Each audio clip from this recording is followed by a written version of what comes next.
Hello and welcome back to the Dev Plays, Animite Tales, the Crucible of Avarice. My intros don't get any better, but welcome back everyone. How are you all feeling after the 2-week intermission? Energized. Well, Energized. Fair enough. just ready to go. Yep. Either that or the coffee overdose. One of the two. It's not the first time that someone's had a caffeine overdose on one of these streams. Yeah, I mean, couldn't be me. Funny enough, that isn't even who I was talking about, but yeah. We talking about? I like 5 cups of tea a day. Kane, during the 24-hour campaign, he took one of those caffeine pills, and it did not go well for him. Yeah, I must say that was a dark time for everyone involved. Yeah. So A weak mindset. If only caffeine had an effect on me. we are now standing on the precipice of a new era. As for a lot of your characters, it has been a big journey. So. Just to remind you guys, the entire group throughout this whole thing has been going into a large event that is only hosted once every year, an annual tournament known as the Omegan Championship Games, to decide who is the Omegan Champion. An Omegan Champion is basically what is considered a demigod, if not a god of fighting or a god of being a warrior. Whoever comes out of this tournament alive or even victorious is basically showered with money, rewards and prestige. This is the 10th annual one, and they are now going through this tournament, or at least they were. They went through the preliminaries, which was a 48-hour battle royale survival on an island. They learnt a few things about their strange, weird tattoos that they've got that were placed upon them. Turns out that they're what's known as special animatology, made out of fractal dust of this glowing pink material called animite. It grafts itself to the skin and it keeps notice of how many points that they've gained. But as they found out, it also tells the time and a few other weird and interesting things. Along with when they got to the second stage of the tournament, which was a bunch of different sports-like challenges, one-on-one hand-to-hand combat, one-on-one weapons combat, a shooting gallery where they get to use ranged weapons or even throwing weapons. They got to do swimming, a land running race, or just a land race, and they were supposed to do beast battles. However, the stadium was attacked, or at least it was blown up, and they were all told that they needed to go home, or at least they needed to get away from the stadium. For the minimum amount of time it's been for some of you, it's been 2 weeks, but for the maximum amount of time, it has been up to a month since this event. There has been no actual press release about what happened, and the stadium is now just smouldering rubble. There is not much else to tell about this, as no one has found any coverage and no one has been able to speak to the multi-trillionaire known as Stilton Maximilian, the one who created this tournament and also the one who's pretty much got more power in the world than anyone else, and I mean more collectively rather than literally. We now come to a rather tired Felix Fatigue. Felix, you are currently in the hospital in Iris City. It's been a month for you since you last saw anything of the gang, and you're a little tired. You've still got some rest that you need to catch up on, but thankfully, for the most part, you're okay. You're not feeling any fatigue, but you're beside your wife, Lily, who is still unconscious in a terminal illness. The room is rather small, but thankfully, you've got your own private suite. The doctor is just standing there. He's about 5'6", very short, tidy black hair. He's got glasses around his neck on a chain, and he looks to be around about within his 40s, early 50s at best. He's in a lab coat, and he's just basically looking over her chart whilst you're sitting there. The TV is there's a TV mounted to the wall, and it's currently just playing some stuff on repeat. But you have not really paid much notice to it. The room is very tidy, and there is still next to her bed there is a cabinet, like a set of drawers, and on top of it there are two vases or vases full of flowers. One is from you, and the other one is from the in-laws. You're currently sat in a chair next to her bed, and the doctor's currently just looking through the notes.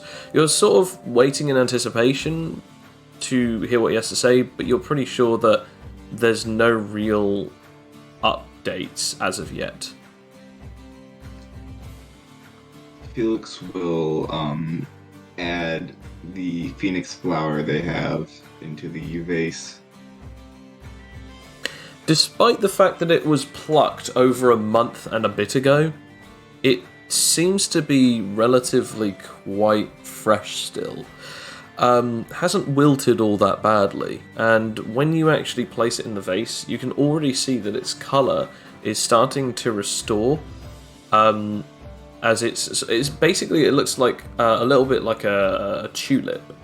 As you place it, its red and orange leaves start becoming a brighter red and orange when you place it in there.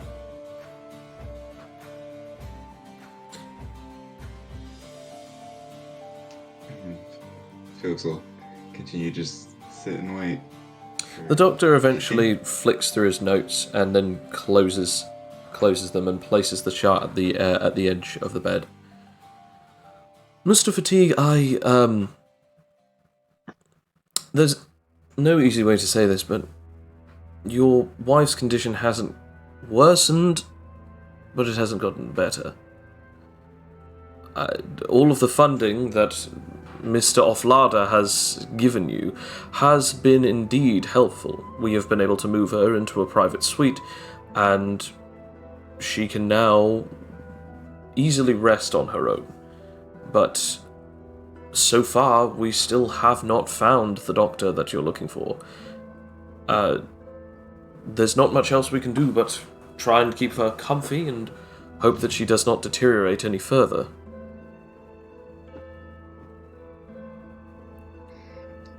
Thank you. Every bit helps. Oh, yes, that's true, but that's what we're here for, of course. If there's anything that you need, don't hesitate to ask myself or any of the staff. I will warn you, though, it's not exactly easy to find a needle in a haystack, especially in these troubling times. The doctor that you're looking for, some don't even actually believe that he's a licensed doctor. Felix will nod. Well, if we don't have hope, what do we have? I guess that's fair enough. Well, I now need to go and see the rest of my patients. I will give you some time, and I will lock the door behind me. I will close the door behind me. Sorry, not lock the door. That's very odd of me to say. He sort of chuckles as he's quite clearly misspoken. He seems a little tired and a little frazzled himself, probably because of the hours that he's been working. But he walks off and he closes the door. You will take notice that there is an absence of a locking sort of noise, so you know that he hasn't locked it. But yeah, no, he leaves the room and closes the door behind him so that you can now have some privacy. I want you to just roll me a wisdom check real quick. Wisdom. Could I use that? Would I be able to use that new ability? I'll I'll say you can roll with a perception, but you won't be able to roll with this new ability due to the specifications that it is. Well, perception's going to be the same as my regular wisdom, so you know. Okay.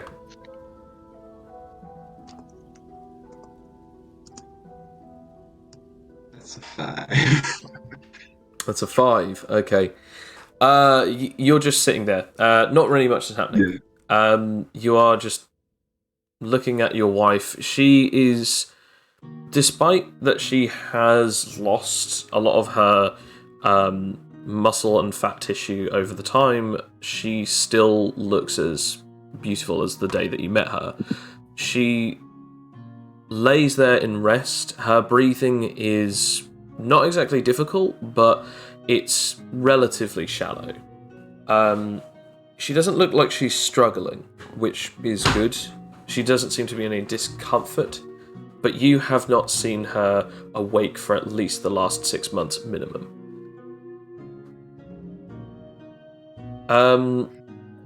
As you're sort of doing this, you sort of notice that you sort of notice something as you could have sworn that the television was relatively quite quiet. But now it's starting to get a little louder. Or at least that's what you think. And then you notice someone just say to you, Mr. Fatigue? Yes. As you look up, you see a nurse just standing there in front of you on the other side of the bed. You didn't even notice her walk in.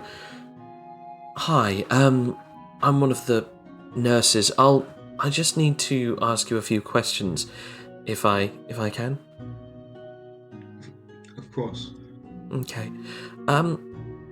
Your insurance has been paid for up front for the next 4 months, along with everything. You and your children come here often, don't they? Yes. I was just sorry to disturb you, but I was just wondering, is there anything that we have to do this, and it's not exactly easy, but did she sign any particular agreements on resuscitating her in case of complications came about? God, my brain does not know the definition of resuscitating. It's basically like if she is to die, or if her heart is to stop, did she consent to people continuously trying to resuscitate her, like bring her back? I will say you do know the answer to this, which is like she didn't sign anything stating that she doesn't want that. So basically, do all you can. Yeah. I mean, Felix will relay what he knows. Yeah. Okay, and that's understandable, sir. I want to point out that, like, in her scrubs, because she's wearing a certain set of scrubs and a uniform over it, which is kind of interesting because not often at this particular time of season do they have often long sleeves and gloves on. She has both gloves and long sleeves on, which roll me an intelligence or a wisdom. In fact, I'm going to say you can roll an intelligence or wisdom. It's up to you. Because I know you don't like wisdom, but it also could be an intelligence one. This. I'll do intelligence. 9. Okay. It's going great. Let's see.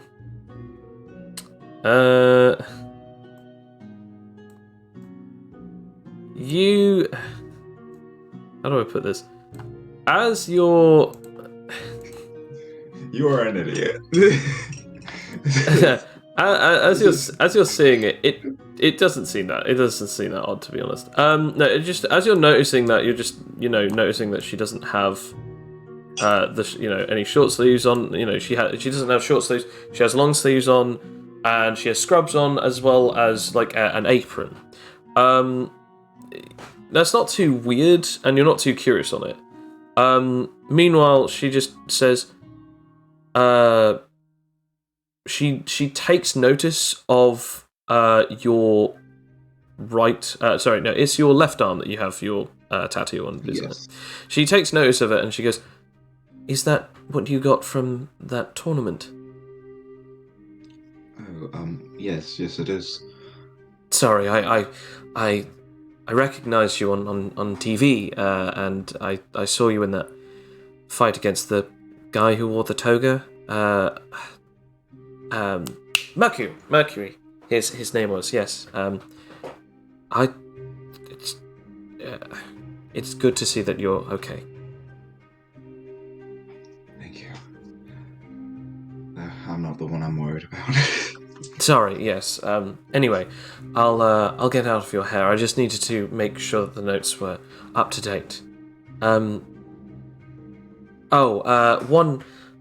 last thing. You said about your wife's will and do not resuscitate. She's marked down for that she does want to be resuscitated. But Mr. Fatigue, what about yourself? Roll me a finesse check.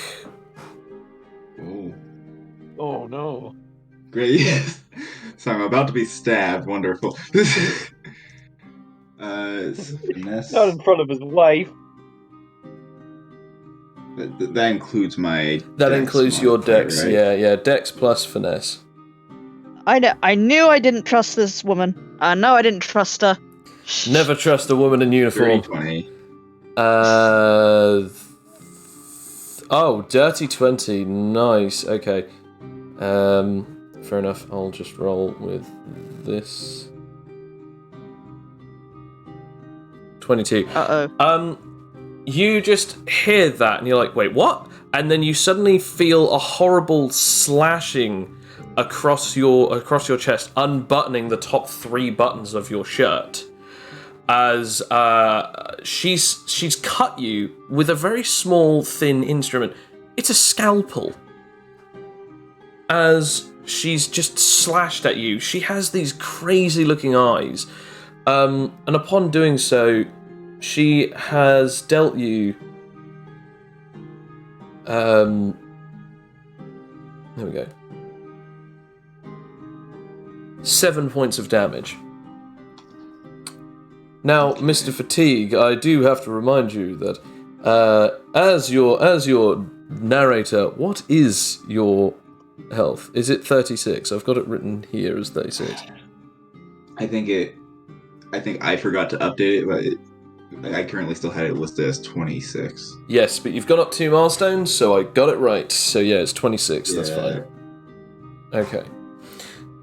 Yeah. So it is 26 or is it 36? No, it is 36. It is definitely 36. Definitely write that down. Yeah. Okay, yeah. And so I'd be at 29 HP? Yes, yeah. Cool. Okay, yeah, so as she does that, she sort of slashes at you. Blood sort of sprays out as she just sort of cuts you, and she just sort of like backs up a little, and is just like, now, let's see how well this will work against you. You see, you don't seem to be too frightening. I don't care how many of those points you have, but they still seem to work anyway, so I might as well take them.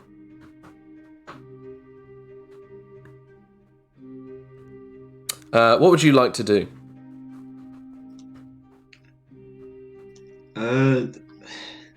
I'll try to bulk up. Okay. I'll say that you have got maximum stockpile because you haven't used your powers in a while, and this whole area is trying to stay calm and stay not too emotional. So you are at maximum stockpile at the moment. Yeah. That does not work. No, it does not work. You have one action left.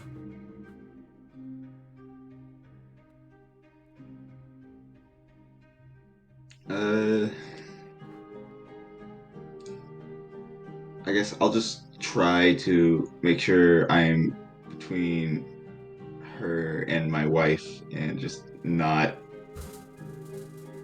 allow her to approach. Yeah, fair enough. You to be fair, the wife's bed is on the side, beside both of you, but you are still at the head of her bed, meaning that, like, if she was to attempt to try and stab at the wife, the only thing that she'd be able to easily get is the feet or the toes at the moment. But yeah, either way, you have that whole area covered within your free range move speed. Actually, sort of just like looking at you. Is that the end of your turn? You're just sort of waiting there for whatever she does next? Yeah. Fair enough. As she sort of just like looks at you, she's just like, now, we're going to do this nice and slow. If you let me kill you, I promise I won't hurt any of you or your kids or your family or anything. Just give me those points and we won't have to worry about any of this.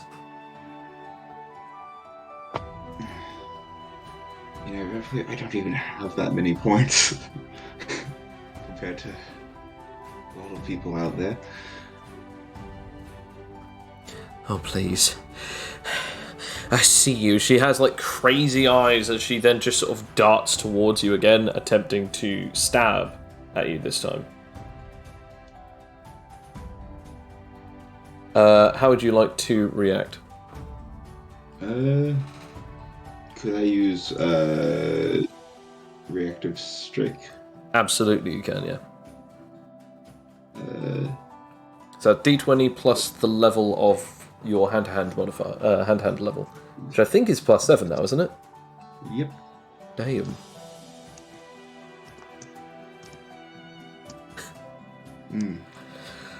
Yeah, so she definitely stabs you, but you also smack her as well. Roll damage and tell me how you'd like to do this.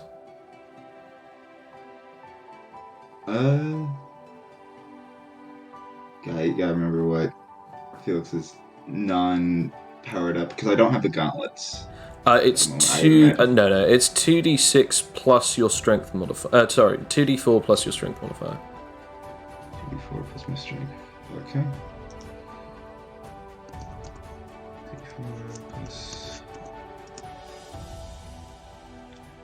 So 8 damage. Nice. So as she goes to sort of stab you in your sort of like sort of solar plexus, like directly in the center of you. How do you sort of deal with this as she's like dug in this scalpel into you? How do you hit her back? I would say Felix is being very defensive. He's not trying to, actually kill this person. So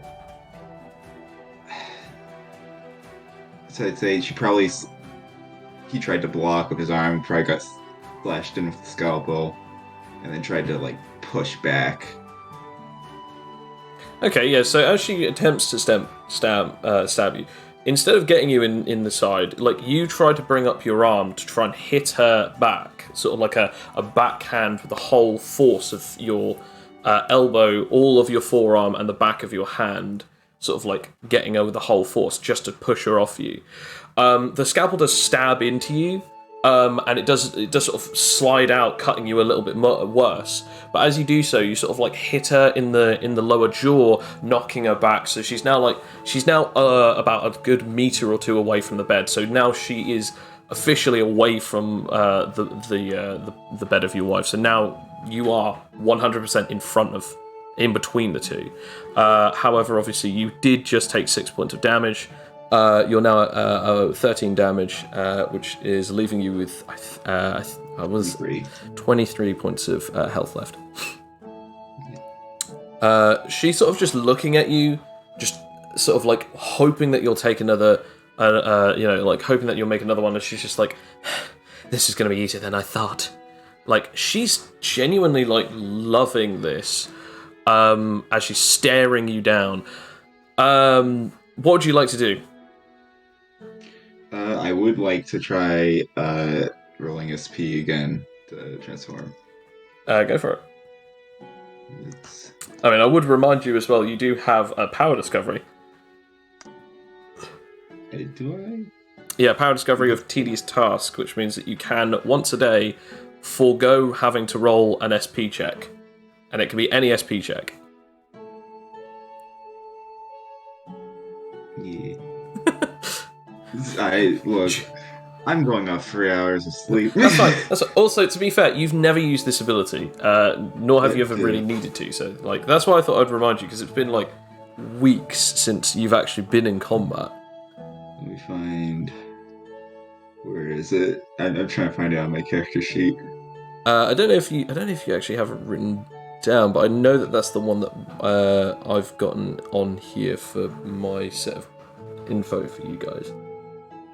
Because Adrian's is gift, yours is tedious, Fletcher's is...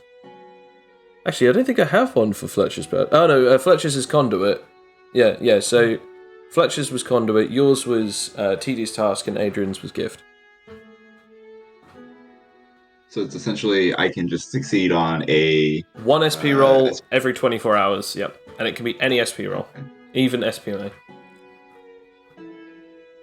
So do I do that before I roll, or do I? it's basic classes as a bonus action, so you don't even have to roll SP because you haven't rolled SP yet. So I thought I'd remind you of this. Okay, I'll go ahead and do that then. Okay. Yeah. So you transform. I guess roll willpower. Yep. Which is just a flat D20. Okay. You're closer, right, than my wife.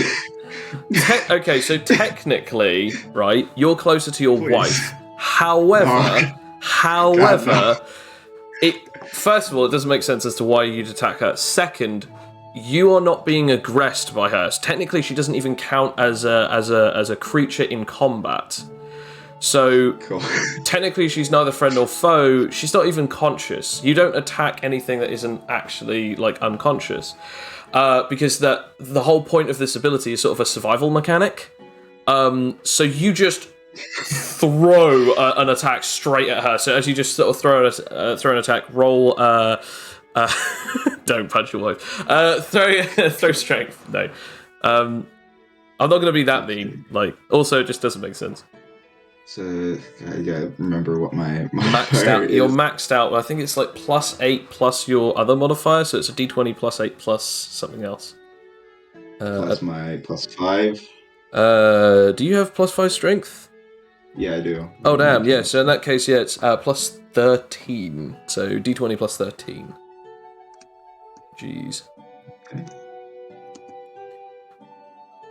31. Damn, okay. I will attempt to roll, but I'm pretty sure unless she gets an natural 20, she ain't doing much against this. Also, 8 dice up, that's 16, plus the 2d4s, that's 20. So you'll be doing 2d10s plus 13 for your damage, so definitely write that down so that you have that as a note. I'm gonna write that down in our DMs. Yeah, definitely do that, yeah. So 2d10s plus what? 2d10s plus 13. Okay.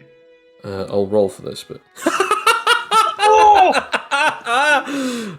natural one! Yeah, no, you just... Like, I want to point this out. As you're, like, suddenly bulking up, she's going, what the fuck? And then you just launch immediately your fist straight towards her. She does not have time to react, and by all means, she doesn't even. It's almost like she didn't even know that you had this ability. you just Should launch have it. watched the TV a bit more. Roll damage. Roll your damage. Now, I will say, again, Felix is not trying to kill this individual. Would you like to roll for the holdback mechanic? You have to do a minimum of 1 less dice damage, which would be, in this case, 2d. It would be a d10 plus a d8 plus 13. That sounds good to me. Fair enough. Oh! Either way, it's a lot of damage. Meteoric fist Felix over here. Jeez. So as you strike her, again, your fist bigger than her head, boosh, hits her and knocks her back, slamming it into the wall, slightly cracking part of the wall and part of the paint around it as well. As she slides and slumps down, taking this tremendous strike. She just sort of sits there, propped up by the wall, limp for a second, her fingers slightly twitching, and it's still just the beginning of your turn. What would you like to do? She's currently 3 meters away from you now.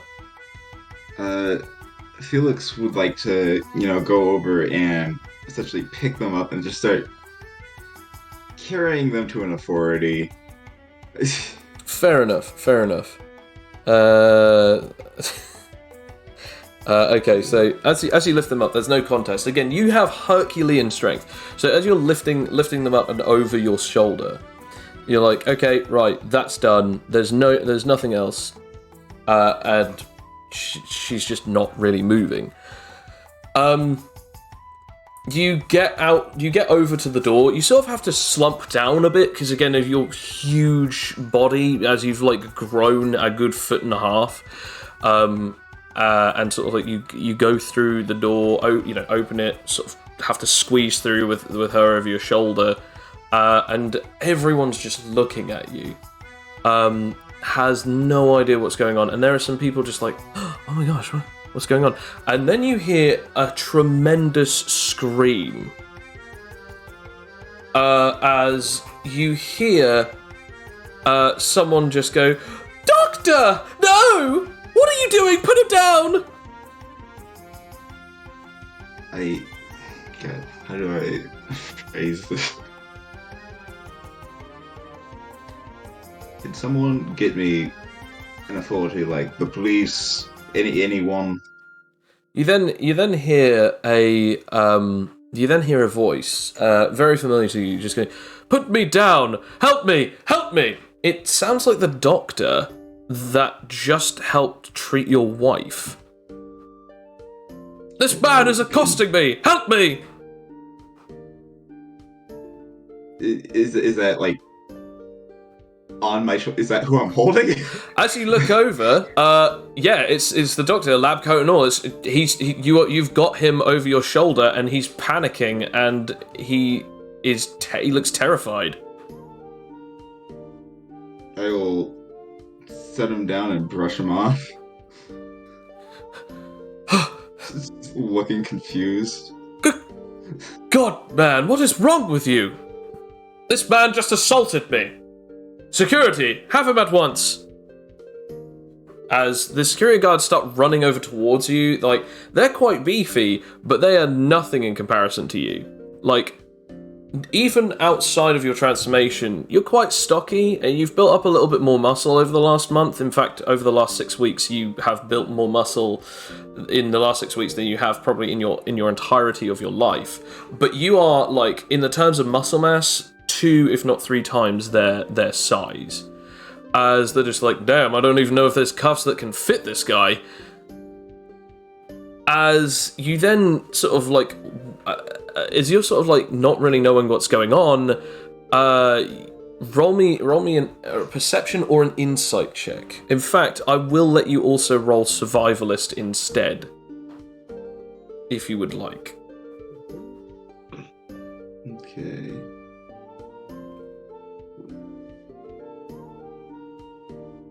I'm just trying to think. I don't know what my survivalist mod is. That just my? It's your level. So D20 plus your survivalist level. Okay, that's probably the best one for me to do.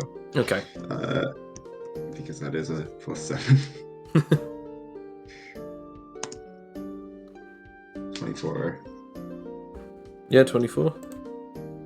Is that 24? Yeah. I can't see it. No, wait, where?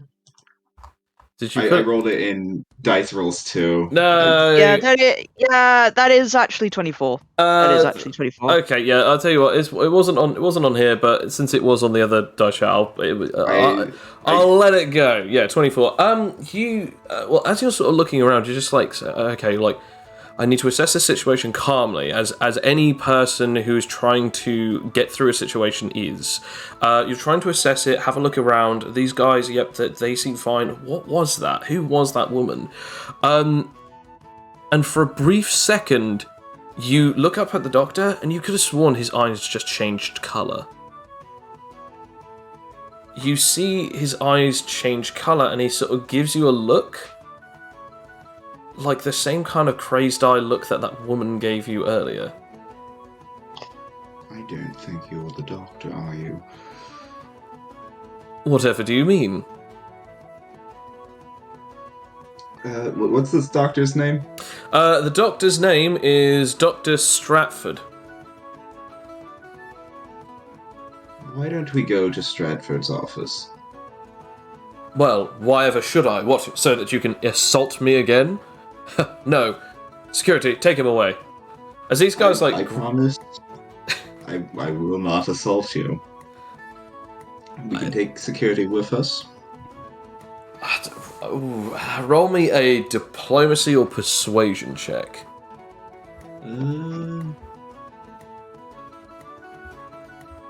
It's too bad that my being bulked up doesn't give me any. No, I mean, no. I'd say that you'd get an advantage to intimidation, but nothing else. Yeah.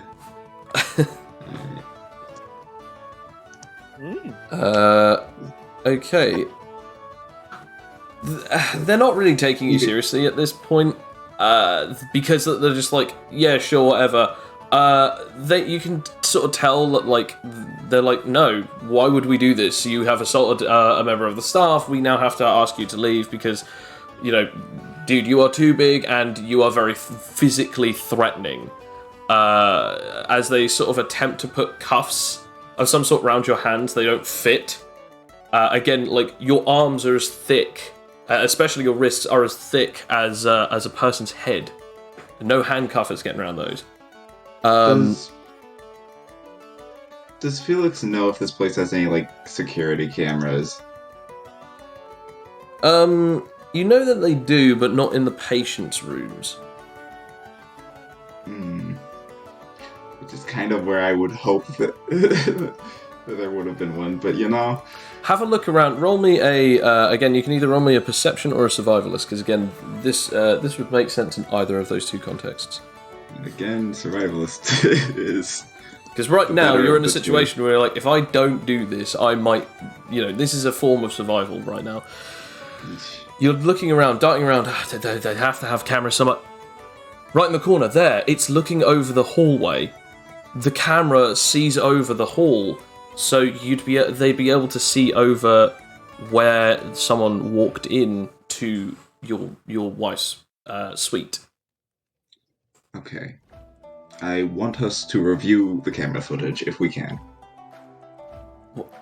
What? Why?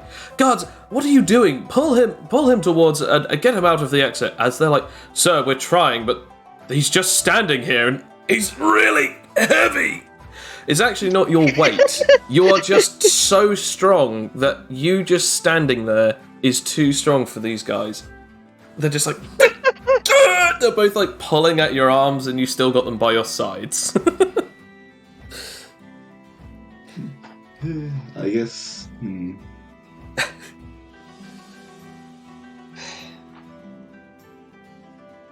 It's this doctor, like it's some reason people are believing him. It's crazy. It's almost like as if they would, you know, respond well to someone that they definitely recognise, even if they may or may not be the right person.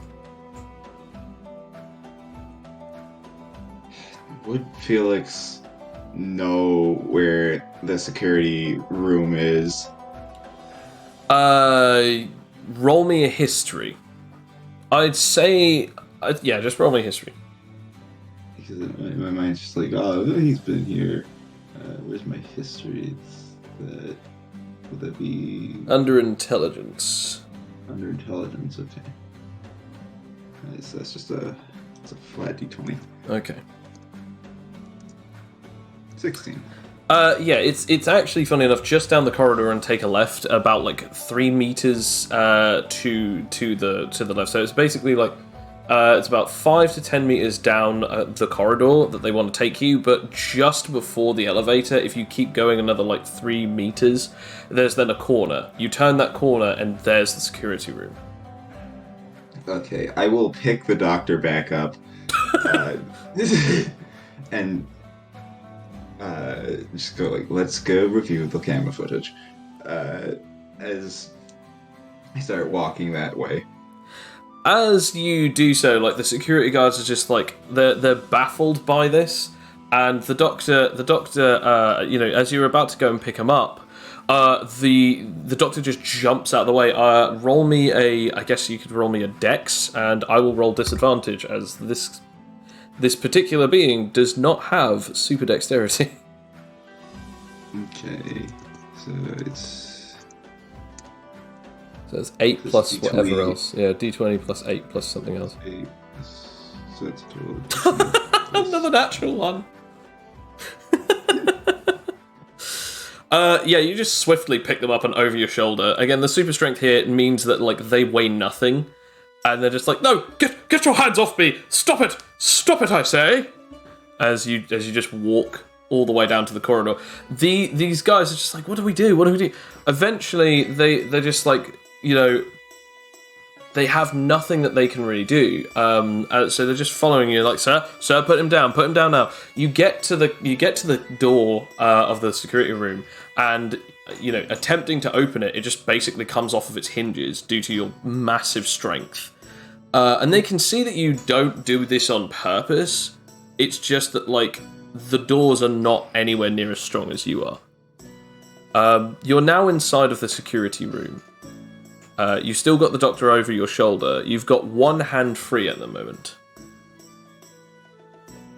I need you to talking to whoever's sitting at the security. Yeah, I want to point out he's like a really quite short guy, just looking at you, just like terrified. Because again, you've got one member of staff around your shoulder and 2 security guards who really can't do anything, and he is just sat at a desk and he is terrified that you are standing tall over him. I need you to review the footage of what Felix would know roughly. Yeah. You know that the hallway and the rough time. Yeah. Roll me. You can either just roll me a persuasion or an intimidation if you want to try and be intimidating. I think Felix is acting like an upset parent, and it'd be intimidation. Intimidate. I would like you to roll. I'm not asking you. I'm requesting that you do this for the sake of yours and others' safety. Roll intimidation with advantage. Okay.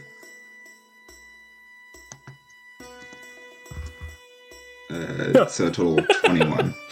Yeah, he goes, right away, sir. And he just starts tapping and clicking on some stuff, and he gets to the footage. Right here. Is this what you wanted? As he points over, and the member of staff walks in, and it's the nurse. 2 minutes, not even that, go by, and the footage is unchecked, unchanged, and you walk out holding the doctor. As they all look up, and you just hear the doctor go, well, damn it. As you then feel the weight shift slightly. As you sort of feel no longer you're holding onto a lab coat, but you're feeling something smooth against your skin. as you feel wiggling. As you look round, they've turned into a snake and they've now slithered off of your back and they're now onto the floor. As the guards just jump back, Shifter! What would you like to do? Felix will again try to grapple and just like hold them by the head. Blimey. Roll grapple at this point. And is that still at max? I'd say it's been about 2 minutes, so it's now +6. +6. Yeah. Alright, so... Actually, no, sorry. It's not at max, no, but I just forgot. You won't lose points until it gets to 16, so you're now, because you were at 26, and now it's been 2 minutes, you're at now 24. Until it gets to 15, you don't lose any super strength. Okay, so it's still +13. Yeah, so it's still plus 13. Cool. Yeah, I'll try to roll this, but I don't know. Yeah. You just grab it by the head as it's hissing it. As you're just like holding it by its head, obviously it can't really do much as it attempts to start wrapping around your arm. It's like, so it's a shifter. So that means that they were able to get in. But then where's the real Nurse Lee? You're now holding the snake and it's just trying to constrict your arm. I want to point out, like, I don't need to roll the damage for this. It can't do more than 20 damage, and you're at 22 points of damage resistance. So, well, 24, sorry. So this thing can't hurt you. Or injure you. As this python is wrapping around this other python, it's attempting to squeeze at you, but it's doing nothing. You notice, actually, that now that it's turned into its snake form, you can actually see on its tail, it has also got a red band. And on its band, it has 803 points.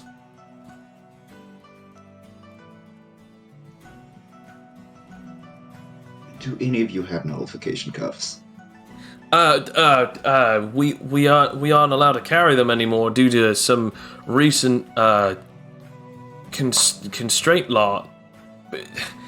It's been pretty much inactive ever since the whole thing happened recently with the stadium over back in Garrison. We've had to give them all away, so now we've just been told to just hang in there? I don't really know. It just came from on upstairs. We don't really know too much about this, so we don't really have anything to stall it. As a matter of fact, we've only got a couple of them for the patients.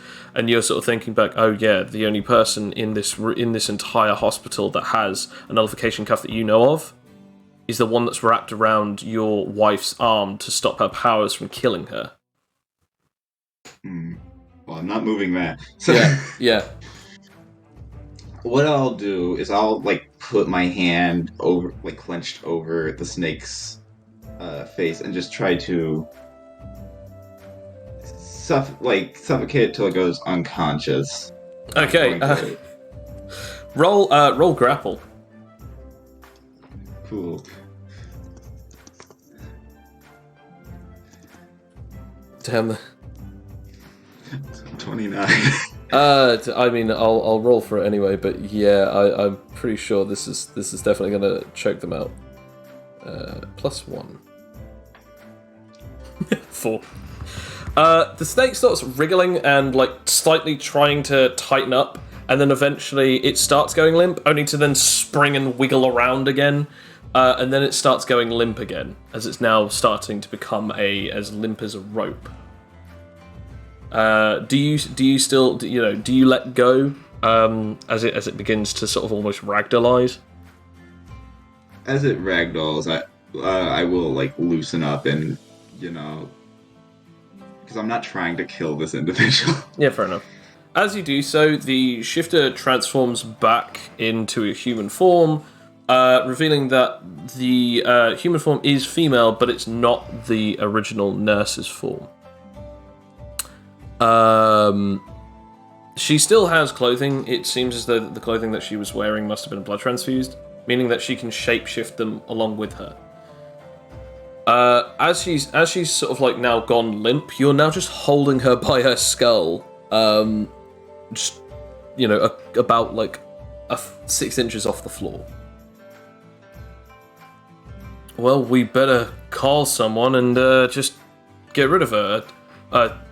Thank you. As you sort of notice that, you notice that her band starts to glow, and the points that are attached to her leg, as she has her band on her left leg, they start to dwindle to about 1 point, as you now have 802 extra points on top of what you had previously. Okay. As pull out my calculator. it's 465 plus 802, 1,267. There we go. As we come to Adrian. Adrian, for you, it's not been a month, it's been 3 weeks. We come to you. You're currently in your hybrid mode. And you are currently showing off the latest steel plate armor designed by the Iron Forge, as you're currently doing a TV commercial. As you've been given some lines to basically say how great and how wonderful this armor is. Well, you know what? I think that if I have a practice for this, I shall do my best. Say it the best of my ability. Okay. I'm not doing like the terrible adverts from like the kids are like, this is the Iron Forge. It makes the best armor in the world. Thank you, Iron Forge. I guess roll me a charisma. I practice to take roll advantage. Yeah, you can roll charisma with advantage, yeah. Okay. I might need this, because I don't actually have good charisma.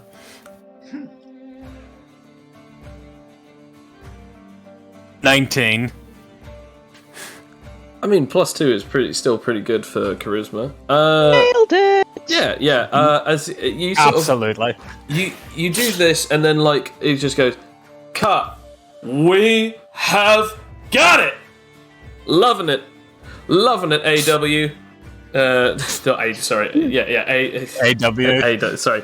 Loving it, AC. Loving it. You are loved by the public, loved by the camera, and loved by moi. You're a beautiful manager. How does it feel to be so damn hot? I want to point this out. This gentleman has got sunglasses on inside of a studio. He's got... I mean, of course, that's what I'm at. Is he wearing a Hawaiian shirt? He's wearing a Hawaiian shirt, but he's wearing a flowery Hawaiian-like shirt, because there is no Hawaii in this world. But he's got a man bun. He's got a short stubble beard, and he's basically like he's got a darker skin complexion, and he is like in basically like chino shorts. And he's wearing like trainers with long white socks, as he's just like, I am loving it. You are making me so much money, and we are gonna make you so much money. The Iron Forge, they're just the stepping stone to your glorious stairway to heaven. Now, as he puts this arm around you, let me tell you what old AJ has got planned for you, AC. As he walks you out, as they go, okay, yeah, I guess you're free to go. Yeah, that is a wrap. June is visibly uncomfortable. Oh, don't worry, everyone is physically uncomfortable around this guy. You've And to be known. honest, Imagining the pervert from Dragon Ball Z, but young. In the terms of looks, yes. In the terms of attitude, no. As he's not necessarily perverted in the terms of that way. He's perverse in the terms of wanting money. He has actually been quite good to you over the last 2 weeks since you started doing this. He's been your manager. His name is just AJ. Just people call him AJ. Nobody really knows much about him other than the fact that he's a very good manager. He just goes, now, of course, we have to talk about the whole night shtick. I mean, are you really sold to the whole night thing? I mean, it's gonna limit you in the future. Is what I am. I am a knight. Okay, well, we can still work with it. I'm sure that we can. But Avarice City is the first place into which all great stars make their way. After all, we have Syndra, who's stopping on by to do her own commercial not long. But, of course, I'm a people person, and of course, I have many clients. But you are my new up-and-comer, so do not worry. I will devote all my time to... Oh, hang on a second. I gotta take this, as he then has just like a little Bluetooth headset piece and goes, yo, baby, what's going on? Tell me what's happening. Oh, really? Surreptitiously move out of his hand grasping. Yes, fair enough. By the way, as soon as he gets a call, he does actually leave the hand grasp, and he's just like standing away from you. He's rubbing his hands just profusely. No, that's so great. Well, yes, yeah. I see what you want, but I'm afraid I am all booked up. What, this new kid on the block? Oh, just, one of the up-and-comers. Well, their name is Adrian Crawford, yes, and we are going to make lots of money together. Now, if you excuse me, as he sort of just like turns around and he looks at you, I have to, of course, show my client to the next location for their rendezvous. And he presses the button.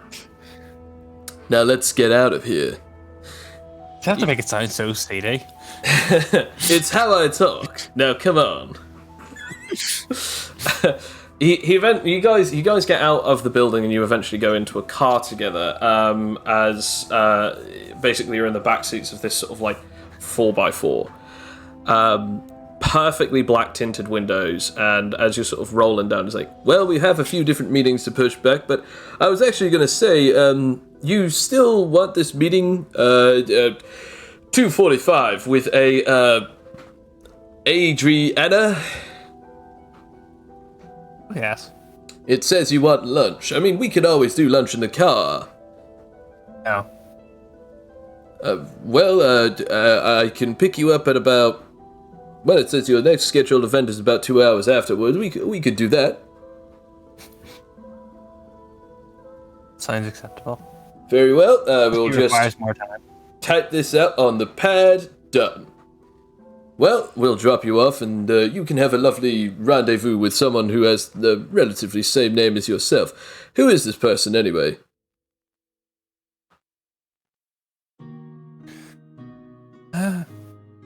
He just kind of looks at him and then just kind of looks out the window.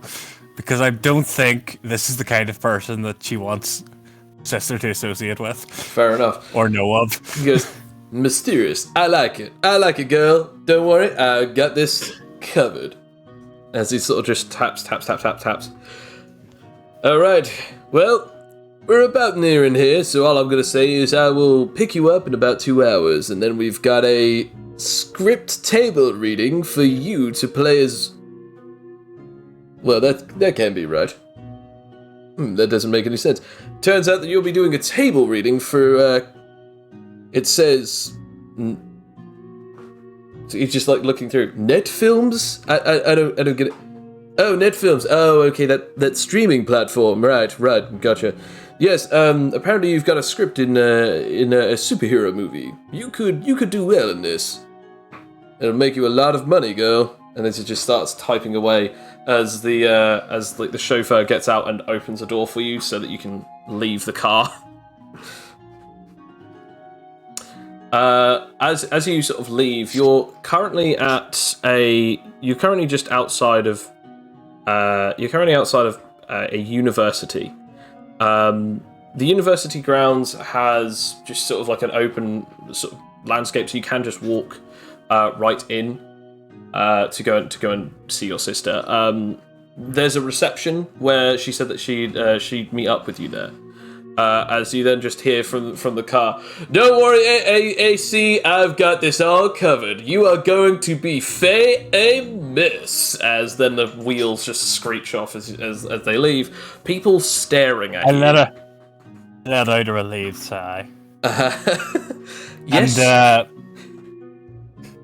yes, you do. can I ask, is there some kind of vending machine outside? Anywhere? There is a vending machine just on the inside of the large sort of glass reception area. I will buy 2 cans of a nondescript fizzy beverage. You have Genericola or Genericola Clear. Which one's the diet version? You've got Genera Diet. Oh god, they're all terrible sounding. Oh, just 2 nondescript ones, Joe.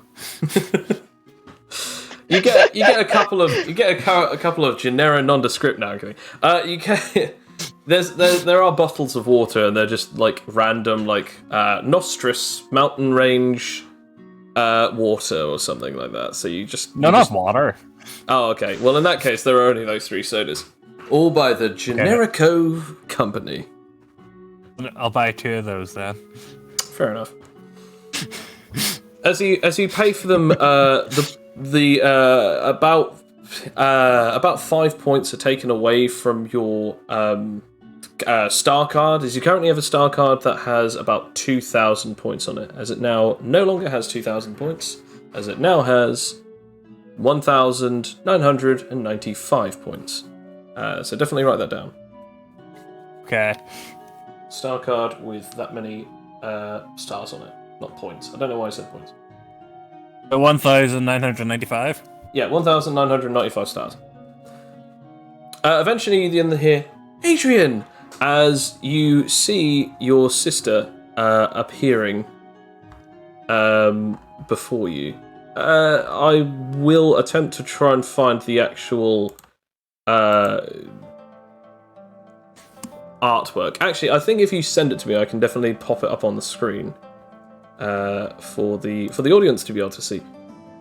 I have sent Coin a lot of requests for a lot of artwork. Yes, you have. Yes. I'm just going through all the Adrian ones. Can I just say that I have actually seen this art, and she is adorable. I love your sister. Yeah. Can't believe you're related. What do you mean? Anyway, she walks. Adrian's not adorable. She walks out and she comes and just to hug you, and it's just like. Ask, is there anyone else around? There are a few people walking in and out of the building. It's actually quite a light day right now. It's sort of a Saturday, to be fair. I say it's sort of. It is a Saturday currently in your time. Okay. And I will find it. Really find it. Sorry. I just skimmed through all of the many requests. That's fine. If you post it on art or send it to me, I should be able to get it. But yes, so as you're along with your sister, she basically runs up and gives you a hug.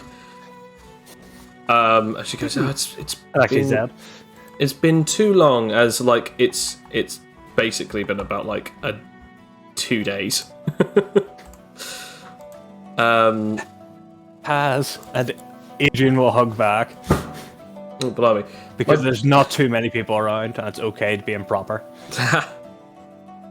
As she hugs you, go. So, I was thinking, why don't we go off and just go to the park? we can go and sit down. I've brought us some stuff that we can eat. She's definitely taken to this new life a lot better than you have. Let's put it this way. As you speak a lot of the time, often very proper, she is a lot more casual. Everything you desire. As, In fact, let's be honest, during the 3 weeks she's been back, Adrian has, every time she wants to do something, Adrian is going to do it. fair enough. She just sort of like looks really excited, and she goes, "I'll take you to this really fun place. It's got lovely cakes," and sort of like the both of you just go off on. And as you're doing so, she sort of tells you about all of the different things that she's learned and she's been taught by her masters, and her. I'm trying to think of the words that are her tutors. As she sort of goes on, her professors, yeah. As she sort of goes on, she goes, "So my professor, he's less of a professor. I've been learning all sorts of different things about the history of the Husconian language. It actually came from like this ancient city, way before Girison was destroyed." And the Husconians, most of those know that language because they came from the crater there.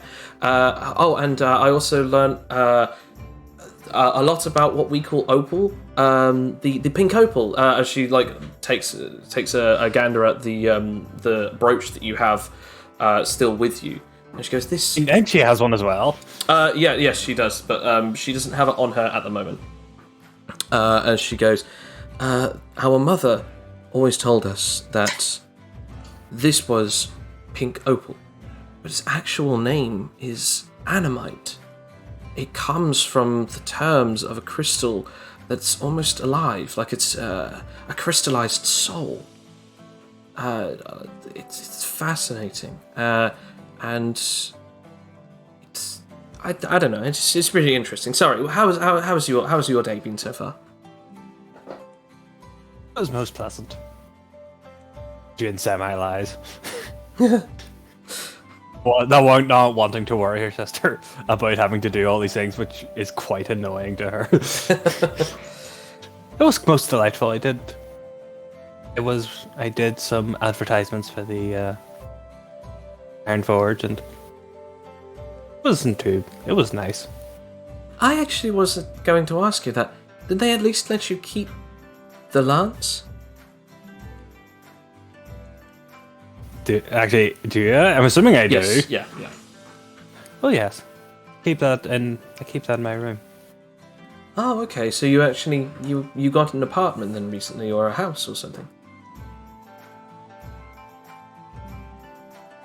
I would assume they'd be living together, to be honest. Was she living on campus? She's living on campus, yeah. Okay. What? Probably the smallest apartment. Yeah. I have a small apartment. Oh, okay. Actually, I was going to say, I've been recently learning something. If you don't mind, can I have one of your hands?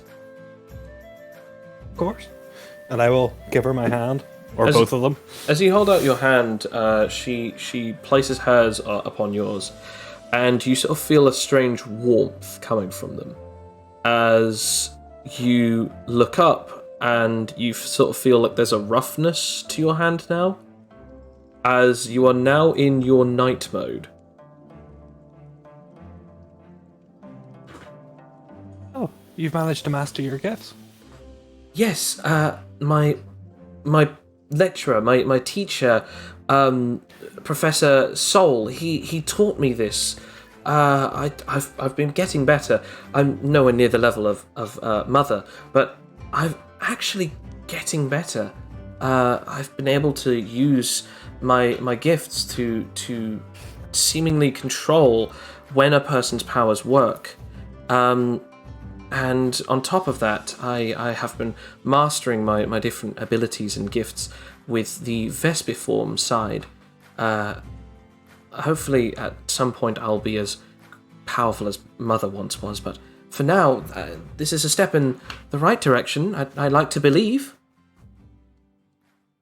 Most magnificent. One day you shall be queen more, dare I say, than other. I She's- like squeeze her hands slightly to like. She's go, super strength. Slightly, I mean very slightly. No, but like as in I want to point out you've never been gentle in this form. So for you, like you're not trying to hurt her, and nor does it go that far. It's just like as you grip tightly, a small gentle squeeze to her actually does kind of hurt. But then obviously you let go. Immediately pull away. Sometimes I guess we don't know our own strength in our forms. She chuckles about it. She doesn't see any problem with it. You guys get some sweet treats. She gets a cheesecake, a lemon cheesecake specifically. What kind of treats do you get? Say, like what would be the cheapest thing on the menu that's also but doesn't look too cheap? Like the third cheapest thing. There's a few different things. As you're sort of looking around, you're sort of. I want to point out you're still looking around, and the guy behind the counter is just sort of like, yeah. Well, what will it be? What will it be? I'm sorry. Are you? I'm sorry to be forward, but are you Adrian B. Crawford? Yes, I am that. You're the Paladin Wasp chick that was on the all over the tournament. You okay? Whatever you want, free. Whatever you want, pick it, free. This is amazing. I can't believe one of the contestants who has been on those adverts. You're like a celebrity. Thanks. He looks so excited, and he is just like saying, anything you want, you can have it. I mean, Adrian will immediately look to Adriana to say, as if to indicate, well, whatever you want then. She just goes, oh no, I'm happy with just the lemon cheesecake slice, thank you. And then sort of just says, but what will you have? As I said, there's all sorts of cakes and sweet treats for you to have, like brownies and cheesecakes and actual cakes. There's all sorts of different things for you to enjoy. There's also sweet drinks as well. Adrian will have the same then, and another nondescript, generic, dare I say, drink. Would you like some generic cola? No. There's strawberry light, and then there's strawberry fizz. Strawberry fizz is okay. Strawberry light and strawberry fizz is basically the difference between diet and non-diet. Which just a sweet drink. Yes, you are given a sweet drink, and then you are given 2 slices of cheesecake. On the house, as he says, could you sign this for me? As he basically like procures out like a napkin and a permanent marker pen.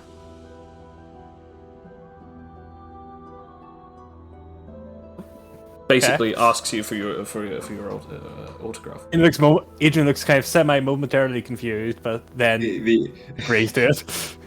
The other side of the napkin is just, you will sell your soul to me.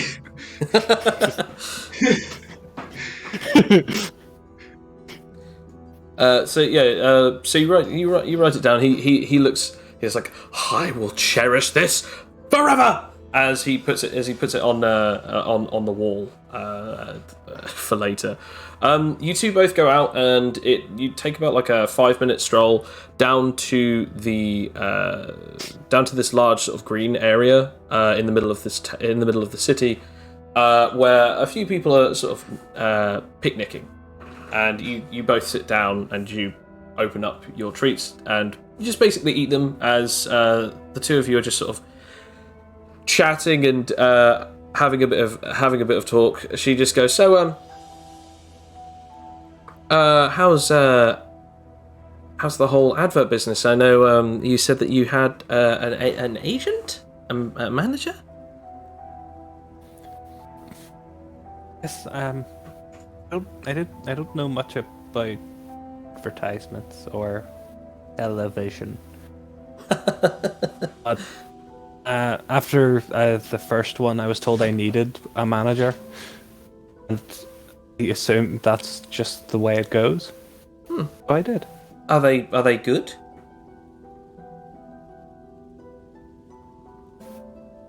At what they do, or are they? I believe they are. I seem to be getting a lot more adverts. No, that's Something called a film. You're going to be in a film. That's great. That's amazing. I will hopefully. Jane perks up at this. I will hopefully be graduating by the end of this year, but once I have, I will have finally what I need to then go on into the next part. I'm kind of hoping that I will be able to learn a bit more about the biotechnics of things. I heard that there's all sorts of different jobs throughout the world. There's one who I've heard incredible things about. A couple, actually. There was a man about 10 years ago, maybe even more, who wasn't even technically a doctor, and he saved a lot of people's lives during the time of the Great Havoc, when the villains attacked this city. I'm learning so much, and on top of that, there's also another doctor in Huskonia, of all people. Apparently, he's so much more advanced than anyone else can imagine. And I feel like that's perhaps where Mother's legacy goes. We need to understand more about biogenetics. So that's where I'm going to go. I'm going to try and get my PhD in becoming a biogeneticist.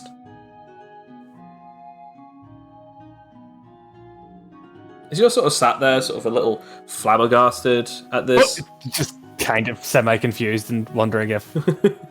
After the PhD, is that when you're going to settle down in the hive? Or is that after? Or some kind of mix? She sort of looks a little confused. I mean, like, Agent doesn't say that, but that's kind of what's on her mind. Oh, okay. She sort of just goes and just sort of looks at you and just goes, okay. Sort of like was expecting something to be said after she says this, but then she just continues on eating her cheesecake. You wish the hive to be in Huskonia? No. No. I was just saying that there's this doctor in Huskonia. His name is Dr. Ovlada. He's a massively intelligent Huskonian. He's bioengineered people. He's altered the way that we even look at things from certain perspectives. Even my professor, Mr. Soul, he actually states claim to some of these strange methods that he's been coming up with, although there has been some controversy behind his methods.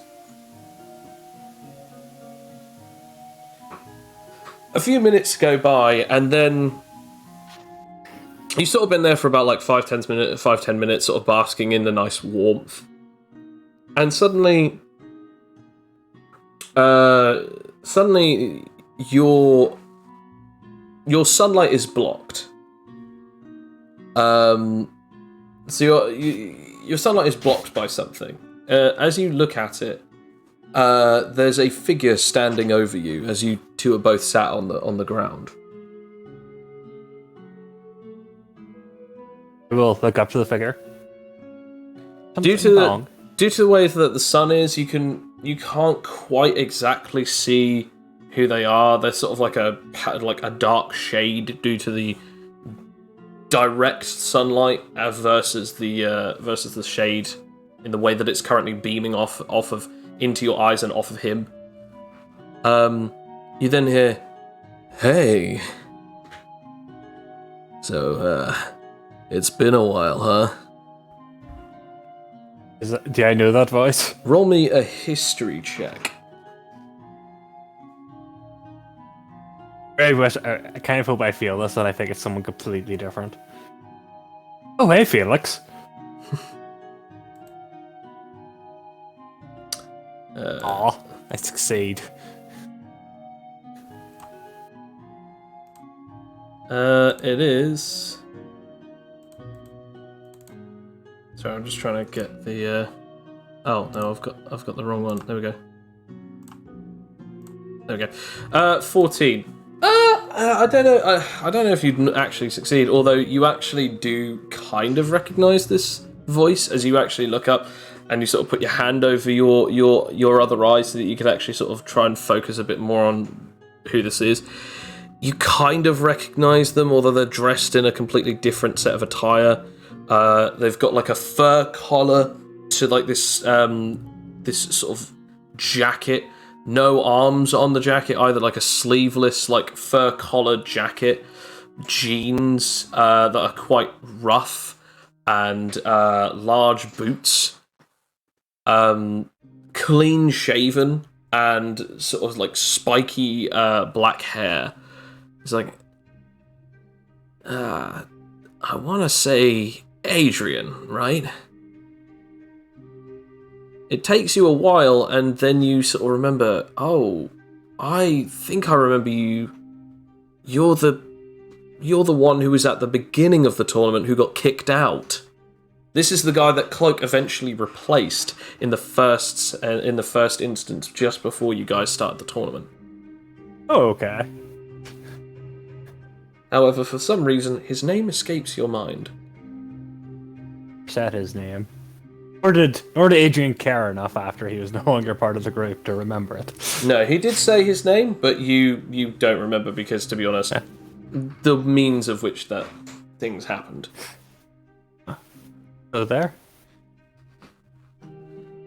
Hey. I will slowly stand up and put myself between him and my sister, of course, naturally. He's got the cockiest looking grin on right now. Now, don't you look just delicious? Charming, is what I was going to say. And your sister? What's up? As he sort of winks at her, and she sort of just like doesn't really know what to say by this. You can tell that she's not exactly impressed by him, but just doesn't really know how to react to this because it's quite a tense moment. There's something you want? Oh, there's Having a nice time. absolutely something I want. I think that you have something that I quite very much like to have.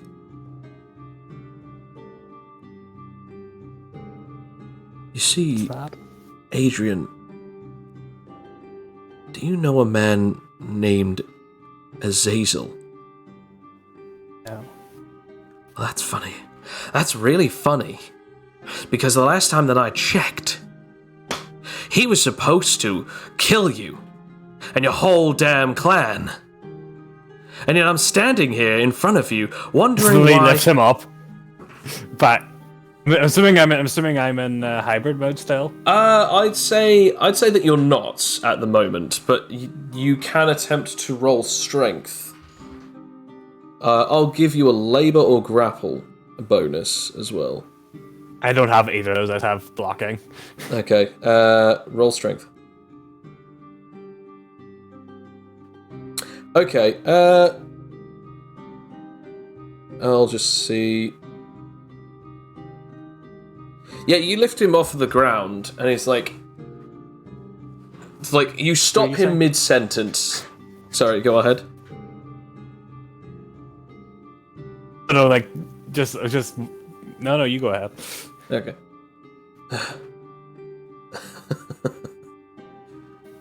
You think you're funny?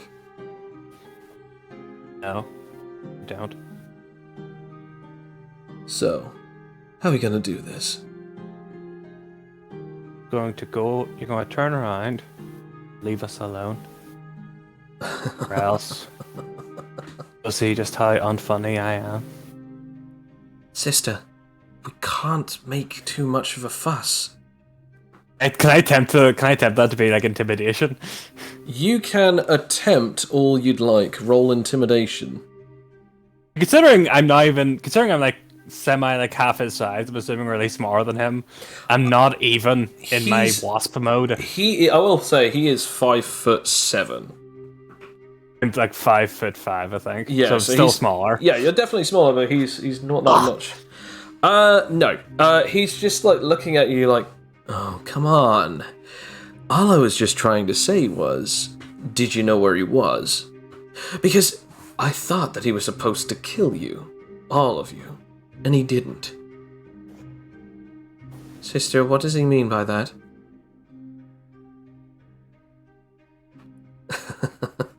You don't know?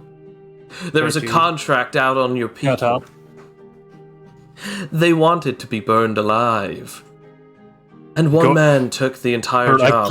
Throw him back as soon as he says that. You throw him to the ground and just falls, and he's now just like on his ass, like. It's kind of like walk over, stand over him. You really think that I'm here as a problem? I'm actually here to try and find out where he is. Hell, if you tell me, I won't even kill the two of you.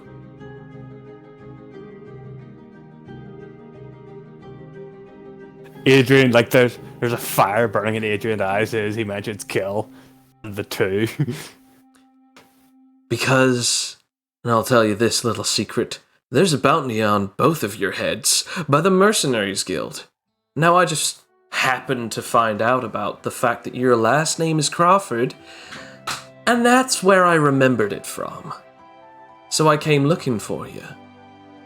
I've been skulking around here for a little while, but never actually thought that you'd actually come to the university. I mean, really. Your sister happens to be one of them. She's part of this. Azazel was supposed to burn the entire thing to the ground, and yet he let two of you live. So therefore, he's walking around with a ton of money and a ton of respect after he quit the damn guild, and he didn't even finish the goddamn job! So what you're gonna do is you're gonna tell me, and I'll leave you alone. But I can't promise that the others in my guild are even going to give you that mercy. You finished? Oh, absolutely. I have no idea where he is. Else he'd be dead by now. I want you to go away. Leave us alone. Or else you will. You start noticing some smoke just appearing from his body. Oh, well in this case, this is going to be fun. As an entire smoke stream just encompasses around his body. As... I'll say, roll me a con check. I'm going to say survival. Okay. Damn you. One for the con check. The one thing I have -1 in. Okay, that's just... Yes,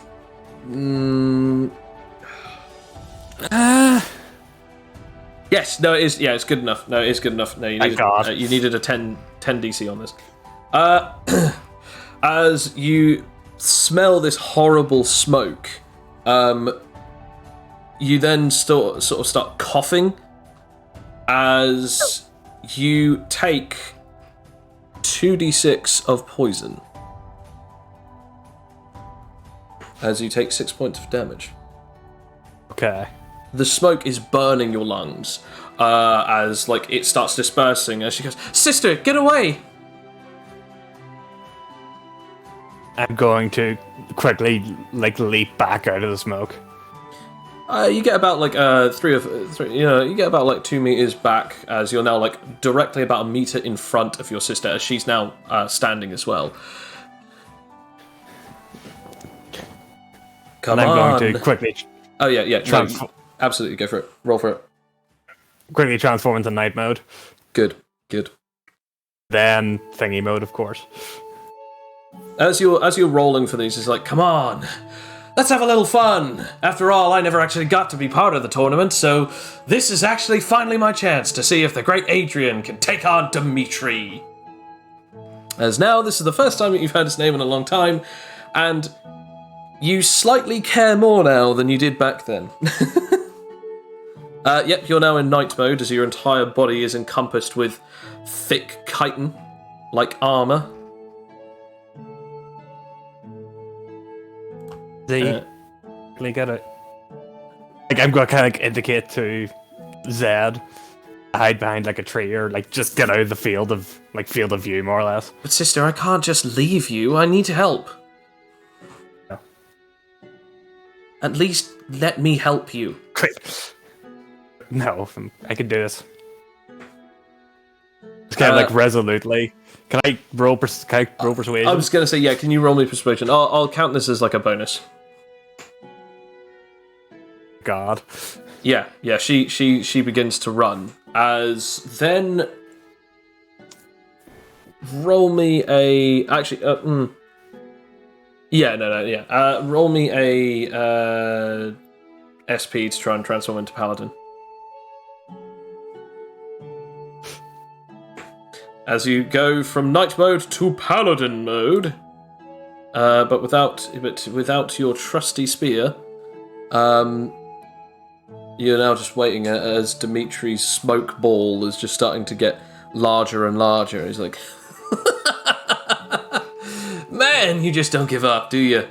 Look, Azazel was a dirtbag, but at least he knew one thing was one thing. The mercenaries will always chase up on you. It's probably why he joined into the whole tournament, because he knew that he was going to be dead anyway. But you... attempt to uproot a tree. Use that as a battering ram. You are currently... a battering thing. You are currently 20 meters away from the nearest tree, and it's now his turn. Okay. As he pretty much is gloating as he just goes, but you paraded yourself around, and that is the dumbest thing of all. Now I'm just sat here just thinking, boy, how do I kill you? So many ways.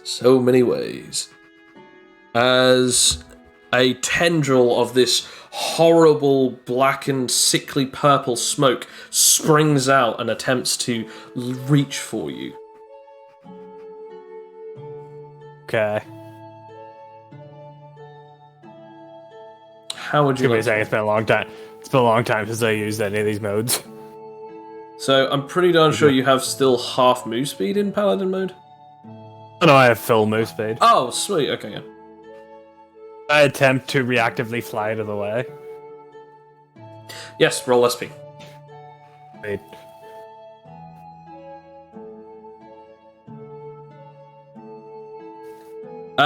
It does not work. As you start beating your wings, and then attempt it, it hits you in your face, dealing 2d6 plus 6 points of poison damage. As you are just taken aback, this awful smoky feeling that is currently filling your lungs, as you're just feeling like every time you cough, it is horribly dry, and you're currently feeling a burning sensation within your lungs and your throat and even your mouth. As it's now your turn. You're about 5 meters away from this guy so far. Going to roll our pincer. Barks. Then I'm going to attempt to kind of do. I was like, okay, I'm going to try and like leap at him and stab him in the chest while holding my breath. Okay, roll. I don't it. like breathe in the poison. No, that's I fine. have to roll con? That's I'll say you know how to hold your breath. I won't ask you to roll it until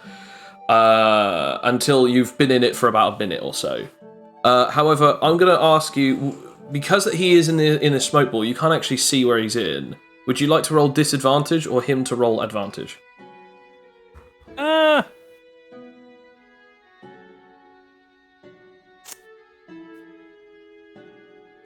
Get him to... Actually, no. Get him to roll advantage.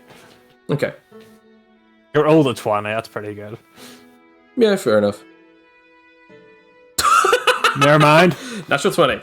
As, like, you leap at him and, like, stab into the mist, you feel a horrible feeling as you have been stabbed into your chest with a blade. The smoke, due to your size, the smoke disperses a bit, and you actually see him holding a perfectly beautiful, ornate sword. As it's stabbed into you, you are dealt this much damage, which is right now. Here it is.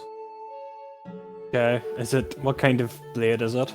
It's a physical blade, which doesn't make any sense because this should not be able to stab into you up until you look down at it. Roll me a history with advantage. Or a world knowledge with advantage. 16. Your shock and horror grips your heart, as does it Adriana's, as she just goes, "Why does he have that?" The sword that you look down at is the royal blade of the paladin from your homeland. It's known as Stingbane. The weapon that is specifically made over multiple years and was designed by the previous queen, your mother, to be given to her trusted paladin. The weapon can slay any wasp or vesper form, as it ignores all of their resistances. He is wielding the blade, and he has stabbed right through your body, and that is why physical damage resistance will not help in this fight against that sword. Little trinket I picked up from your old home. Should have gone back there.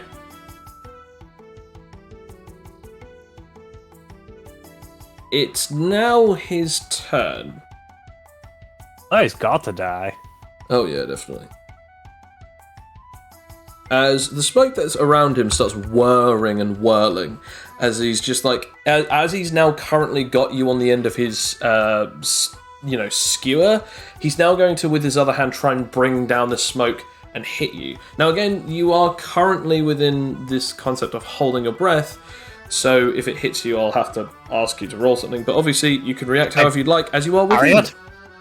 Considering he's trying to put his hand up, I can just whack the hand out of the way. I want to point out, it's less about him putting his hand anywhere near you, it's just that he's, like, moving his hand behind him. It's not even within your range. Okay. To vary. I'm just going to do reactive hit. Yeah, fair enough. Roll for it. 15. Yeah, both of you guys are hitting each other. Roll me an endurance, beat your 15, and if so, then you held your breath during this point. Nope, so we'll take the damage. You never know, I could hopefully, it's a paladin mode. Punches with 10 stairs plus poison. As you take another 10 points of poison damage as this hits you, and the impact is actually the thing that makes you, like, sort of breathe out, like you no longer hold your breath, as you then breathe back in reflexively. Actually, then, I just realised it's actually 2d10, so it's another d10 to that. Yeah, sure. 46. Yeah, sure. Where's the 2d10s? 2d10s is poison, isn't it? At the Wait, end is of it? Actually, shit, it is. No, yes. hang on, before you do anything. It's 2d10s from the strength. And then, so oh, yeah, because you're doing two down. Oh, yeah, yeah. No, because the reason being is I thought the way I read it down, it was 2d10 plus 2d4, so I just didn't roll poison. So your weapon isn't coated in poison. So it would be... actually, just re-roll that, because that's a little messy. So it's 2d10s plus 2d8s plus 9 plus 9? Yes. Yeah. Strength and SP. Yep, that's fine. 7. There we go. Right, that's better, fine. which is actually very good. Yeah, that's fine. As he hits you with this impact blast of poisonous smoke, it's like you breathe out for a second and then reflexively breathe in as the damage just hits you again, as you're like, damn it! boosh, blindly punch into him with your pincer arm as you feel a lovely visceral slug, like just as you hit straight into him. As you deal a great form of damage to him, as a lovely delicious noise comes from his body. As I will roll for his thing, which is disadvantage. He just no. I was going to say he just barely. No, he needed a 15. That's double times. That's 2 times his vitality. As he does in fact take an injury from this, of which that I will say is a D6 and a D6. So for 1 turn, and it deals 2 points of extra damage, doing a sum total of 39 damage. Blimey. As he just gets stabbed right there, and you get hit by this attack, he's just like choking on blood as you've hit him into the shoulder, and it's stabbed right into his neck. It's actually a miracle that it hasn't actually already hit his jugular vein. As it is now your turn. Is Adriana watching this? Adriana is in fact watching this, as she's looking at you in sort of horror, but at the same time, do you look back at her? Only to see if she's watching. She like, then, only kind of like side eye slightly. You side eye, and then she just roll me a perception actually, because I'll see if you actually notice what she does here.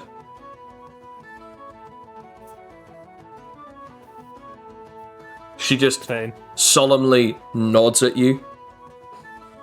Just from behind that tree, she just looks at you, sort of in horror, but still just with her wide eyes, just still nods directly at you. Okay. I'm going to go for the knockout. Fair enough. Because she's there. Any other time, I would just murder this man. Especially when she gives the nod. Okay, I'll roll for this. Nice. Okay, so as you strike, like I'm going to say with your other hand, as you go to hit him with your other hand to just punch him to knock him out, he like throws all of this smoke, just trying to hold your fist back as it's going, like trying to push you back. It's like. As he's just trying all of his muscle, but again, it's smoke. As you hit him right in the head, bursting through the smoke, straight smacks his noggin and just conk out, done. As he falls to the ground, and as he does so, a bag that was by his side just rolls off of his belt. As like he just falls to the ground, lets go of the sword, and it's still slightly stuck in you. As he's just out cold. Okay. I mean, I will point this out. Either way, the amount of health that he had, even if you had roll damage, it would have knocked him out anyway. Yeah, I probably would have killed him. If you had done it with a pincer arm, I probably would have said that it killed him. But yeah. To be honest, if Adriana wasn't there, I would have done poisoned and just killed him. Fair enough. No, I will take the sword out of my stomach. Yeah, fair enough. Free sword! She rushes over to you, by the way, Adriana, and just goes, "That was amazing!" As she just looks down at him, it's like, "But what are you going to do?" As your paladin mode sort of wearing thin, you either keep it going or, just let it drain down. I'll drain down into just hybrid mode. Fair enough. She's just looking at us like, "That's the sword. That's Stingbane." She takes it, sort of has a look. I mean, more or less, Adrian does present it to her. She takes it. She takes it from you once you presented it, and just it's taken no damage whatsoever. It's been almost 3 years since the entire hive was destroyed, but it's perfectly still intact. Like as if it just came out of the forge yesterday. Minus your blood, of course. Here. Idrin will kind of, I guess, try and wipe the blood off with her sleeve. She just presents it to you again.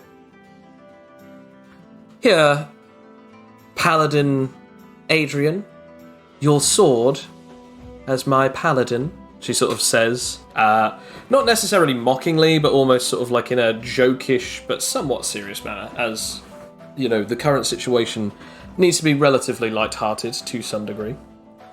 Adrian more or less kneels down to take the sword. Do you like that way, like they do, like semi-knighting, but they take the sword, like arms up? Absolutely. You, so you do that, and you now have a sword, which, by the way, is based on dex or strength. You can wield it with either. It ignores 100% of all wasp-based damage resistances and defenses, or anything based around that sort of thing. And it also gives you, whilst wielding it, 1 free transformation a day, meaning that you don't have to roll for a transformation, no matter what it is, so long as it is a wasp Vesper form transformation. So in other words, even Paladin or Knight mode. Good. Nice. As you now have Stingbane. It has plus 10 slashing damage, as well as plus 10 piercing damage. And it has a plus... You can send me that later. Yeah, fair enough. But yeah... I won't be using it now. But, yeah. No, that's fine. And the agent will stick it... She doesn't have a sheath on her, she'll stick it into her belt. Adriana takes the bag and just goes, you should probably take this. If he does awaken before anyone gets here, you should probably make sure that he doesn't have it. Queen, I don't suppose, do you have a... What do they call them? Telephone. Yes, why? To call the police, of course. Right, sorry. Yes, and she then immediately starts dialing. Whilst this is going on, you notice that there's a glowing coming from your arm. As you look down, you have now gained an extra 200 points. Which is weird, because he didn't have a band on him. Then, even weirder, you suddenly get a strange flashing as it's going on and off, on and off, on and off, on and off, like as if it's flickering in and out. We now go to Rakia and Fletcher. You're currently in the middle of a swamp. Together, the two of you have been training within the smoggy, groggy swamps of Glandrine. The two of you, it's been 2 weeks since this. Fletcher, you are sort of training on your own a bit, and you can just suddenly hear, like, whack! Whack! Like, just massive boosh hits, strikes, and you're just like, what is that noise? As you also then hear, like, angered and, frustrated screams. As you rush on over, it's Rakia screaming at a tree and destroying it frustratedly.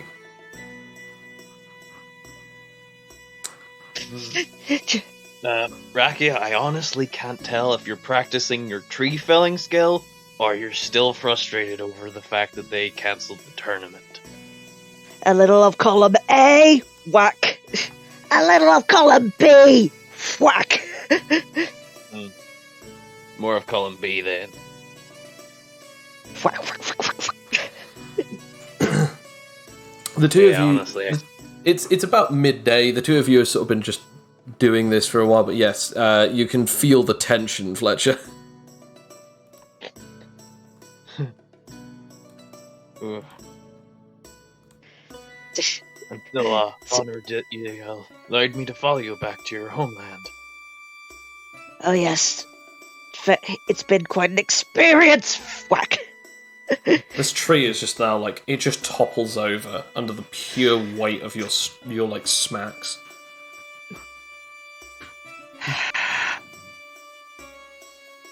Better. I just walk over to another tree and start the whole process over again. You begin striking the tree again and again and again. As Fletcher, you are watching this, the frustration growing within the air itself, and you are just sort of watching this. Roll me a perception. I'm going to say advantage for you, Fletcher. Disadvantage for you, Rakia. Okay, perception it is. Okay, disadvantage. That's dice rolls too. I'm making the same mistake. You don't want to go and do a Felix. Well, Now listen here. No, hold on, you little. Okay, so you get a 16 and you get a 18, so not too far off. Rakia, you are not necessarily noticing this, but even if you were to notice it, you don't care. There are footsteps in the sort of swampy water that you can hear off to the left of you. Fletcher, you notice about 5 people walking towards you guys. They are dressed in like what seems to be like carbon fiber, sort of a carbon polymer combat armor. And they seem to be, the best terms for it, packing some kind of weaponry. Don't see that every day. As they're just sort of looking over more at Rakia, and they kind of notice you. And a couple of them whisper to each other and point over at you, but they're more noticing Rakia. As Rakia, you're still slapping the crap out of this tree. Just does Kill Bill sort of like the point palm technique, it's just like, just continuously, back this tree, the bark is getting off. Birds are flying away. I don't care about anything else. But then screw this tree! As one of them begins to like grab their gun and start aiming it towards Rakia. They're about 10 meters away from you, Fletcher. Rakia doesn't seem to notice this right now.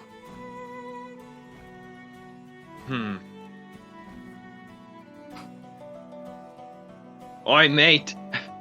I recommend you don't piss her off any further than she already is. Again, sort of Rakia, roll me, I guess, a willpower with disadvantage.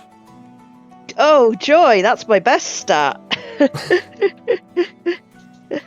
Oh, God. Okay. 2D.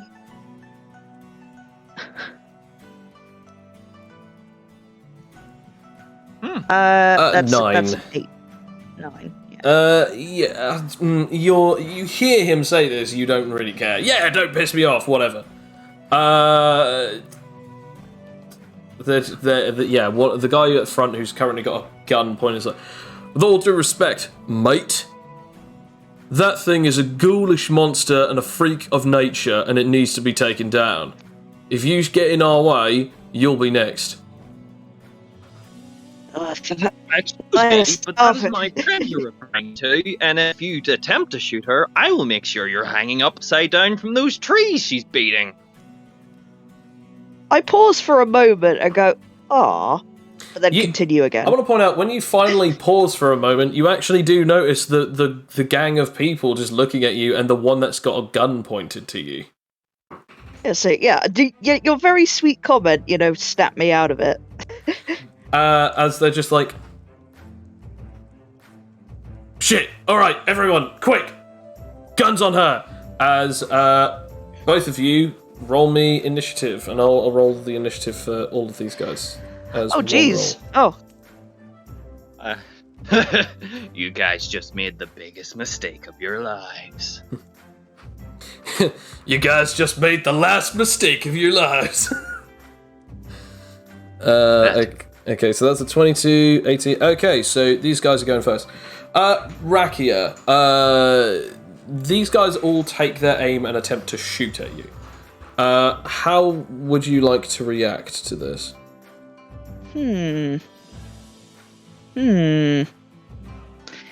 Well, I think I shall, I will try, I will try and activate my SPMA focus reflex, if that's all right.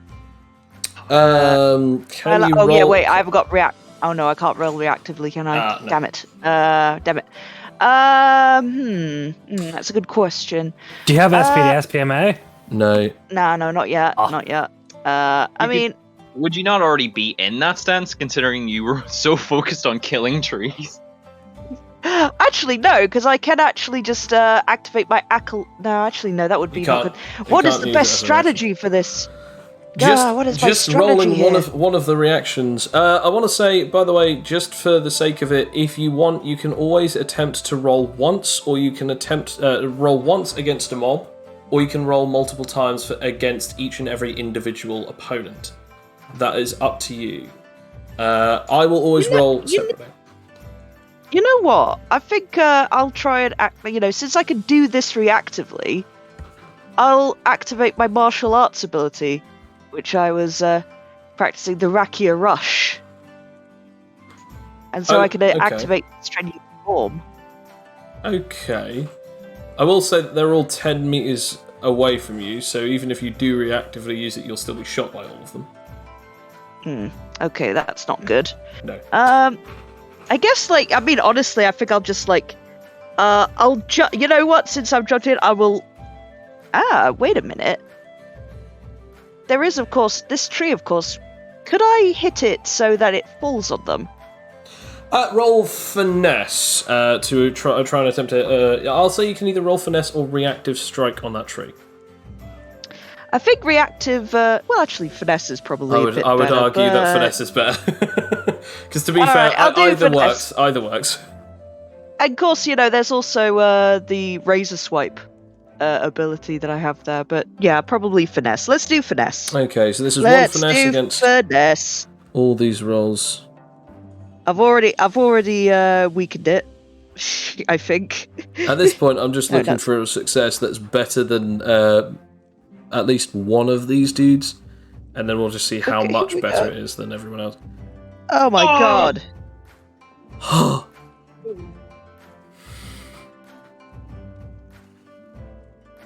Well. No one can see it right now, but I've got my hands over my mouth.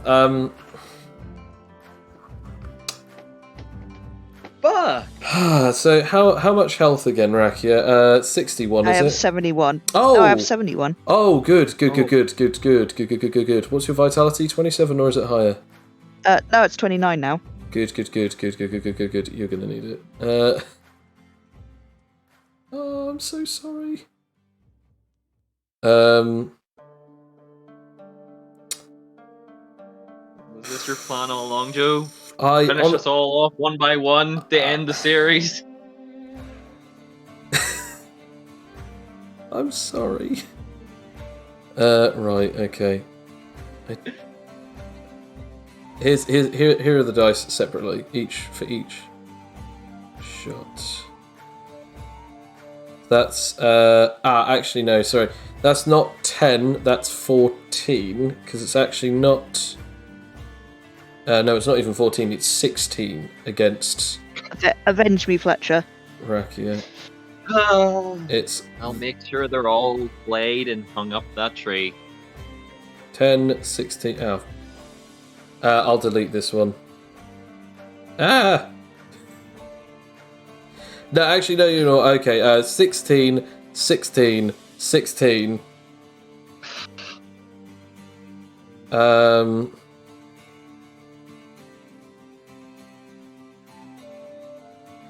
16 again. So 4 16s. I'm at 7. Oh, you're dead. Rip. Well, we know who's not getting that continuation token. 17. Wow, brilliant. Awesome. Sorry, could just... So that's, what was that, 4 16s? That's over 70. Plus then 17, so that was 81. Well, I'm dead. On the brightest of sides... Joe! Word yourself carefully. On the brightest of sides, you're not actually dead, because none of them could break your vitality, but they have taken you down. Yeah. Fletcher! It is now your turn since Rakia is unconscious. Oh, I've made a horrible mistake. Alright. I'm going straight for dimensional invisibility. Good, good. That is a success. They cannot see you. In fact, they weren't even looking at you when they fired those shots. And they was like, all right, where'd he go? And they cannot see you. They are all grouped up, correct? They are all perfectly grouped up like bowling pins, because they're like fire squadding it together. So There is a tree coming down on them. there could be a tree coming down on them if you would like to do so. There is a tree on top of them. There is a tree about to go down against them. I will roll for this, which I think is +4. Okay, so none of them. None of them, bro. None of them beat it as the tree just falls on top of them, forcing them all prone. None of them can lift this tree, as, again, Rakia ain't no slouch when it comes to taking down the big trees. As it falls on all of them. I learned well from my master. You absolutely did learn well from your master. This tree is about... I will roll a D... I'm going to say a D10. No, I'll put a D12 plus 2. Okay, so its height will be... so its weight will deal. Jeez, okay. I have to remember this. I think it's a D4 for every 2 meters. So seven D4s. Actually, no, I'll do 7 D6s. There we go. 23, okay. So that's 23 times by 5. Because obviously it's just hitting all of them. Okay. Nice. So, 115. Take away from their full total. Jeez, okay. So, they are now all prone underneath this tree. They can't really do much, except from an attempt to all wiggle. I'll all roll, and I'm going to say that the DC for this is going to be... the DC for this is about 25. All of them have the same strength. None of them proc it. It is now back to your turn, Fletcher. Alright. So, roll me endurance, as you'll need to hold your breath in this form.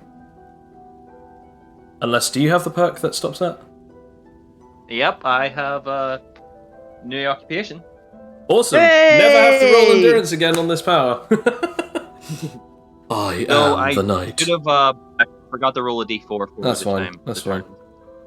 It dissipates on this turn as it just goes, but that's all you needed.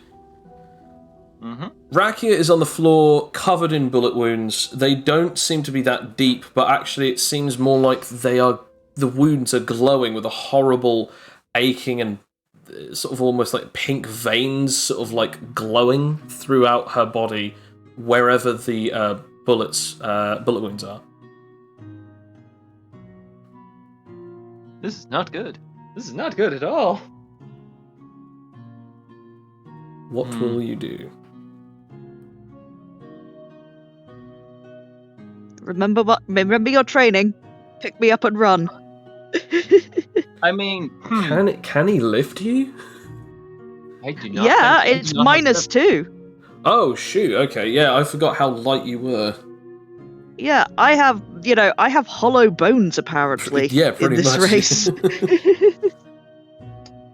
So, Alright, so there's 5 bullet wounds in her, correct? 5 bullet wounds. Yeah. If I did if I did intangible interplay, would I be able to remove them all? I'd say, depending on how good your DC is, I'd allow you to remove a multitude of them based on how good the DC was.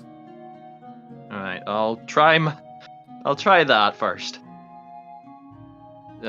What's the roll requirement for it? I think it's just 10. Oh, is it just like a passive perk where it's like enables you to do that? Yes, I think so. If not, we'll have a look at it anyway. That's enough to get one bullet out. Alright, I could try again. You remove one of these bullets, and you see sort of why it hurt her. They seem to be tipped with a pink, like, sort of substance. They seem to be made out of or infused with something, as they seem to be, like, animite tipped. Ooh.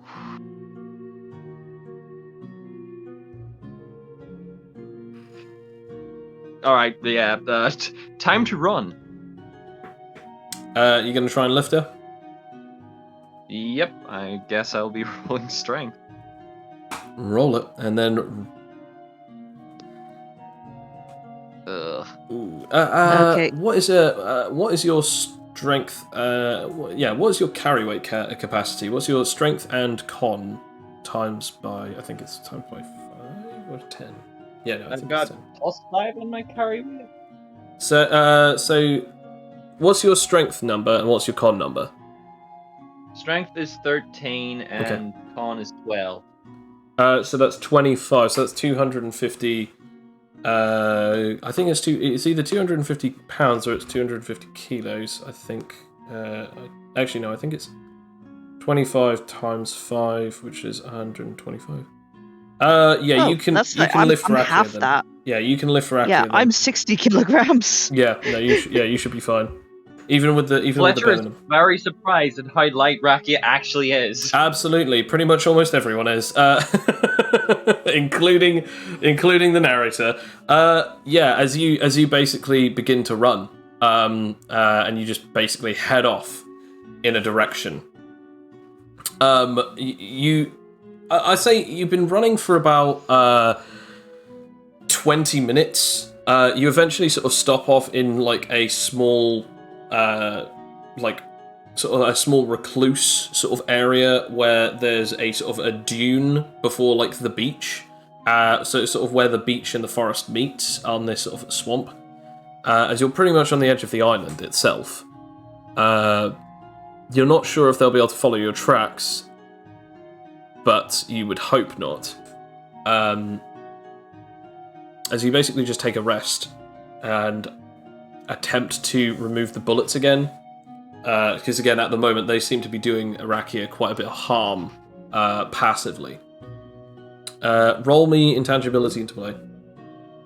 Okay. No, that's a 2. I need So 1. yeah, just SP check. 14. Again, you're able to remove 1, and there are still 3 more left in play.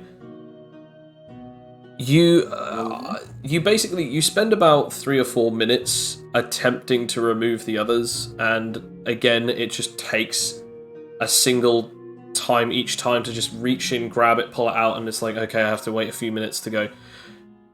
You don't seem to be being followed, but by this point you have now been about half an hour. It's been half an hour since you escaped that area, that combat. Rakia is still unconscious, but no longer are the wounds seeming to fester with this glowing energy. Do you have any healing items, any Phoenix Flowers or anything? Oh, yeah, I have 1 Phoenix Flower. Okay. Yay! Good thing I held on to that. Pop it into the mouth.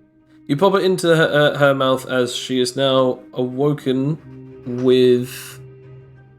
I'm just having a look at this now. Technically, none of those actually caused injury, so they sort of heal up as you are awoken with a positive 10 health. You just hear Fletcher screaming, "You're not leaving me yet! Come on! Get back up!" As you awaken, and you don't know why you're suddenly here. You just remember getting shot, and now you're waking up here. See, I sort of awaken, and I know that I have a feeling that Fletcher had something to do with this, so I pet Fletcher on the shoulder, kind of weakly, because I'm still very woozy. Oh, got me scared there for a second, Rakia. Rakia, roll me a perception. Uh-oh. I don't like the sound of that. I don't like it when you get me to roll perception. Bad things tend to happen. Oh, 10. You can start hearing the plodding of feet. And Fletcher, you're sort of being busy, sort of being patted. So, Rakia, you get to... I'm going to say you get to roll for... roll for move speed / initiative with advantage. Oh, good. Well, before that, I whisper to Fletcher. Say, say, get invisible. They're coming. Again. When will they learn? Oh, advantage. There we go. That's not bad. Yeah, it's you got a dice roll 1 point higher than them and a modifier 1 point higher than them. So yeah, you're going first, and Fletcher also roll move speed. Mm-hmm.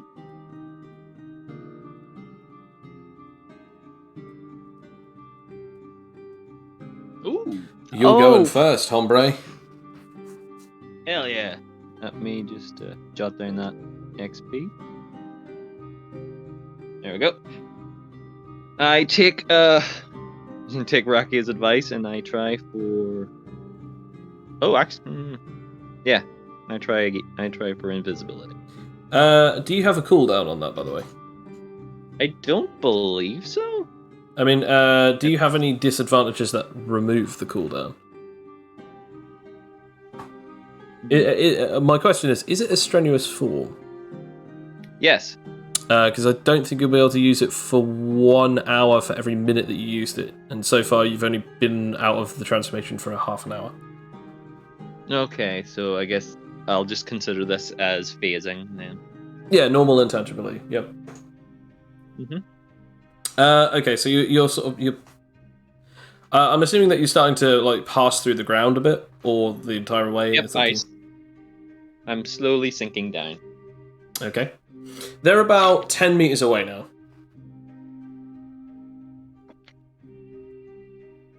How would you like to deal with this?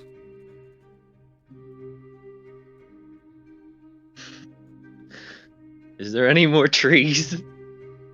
Quite a few, yes.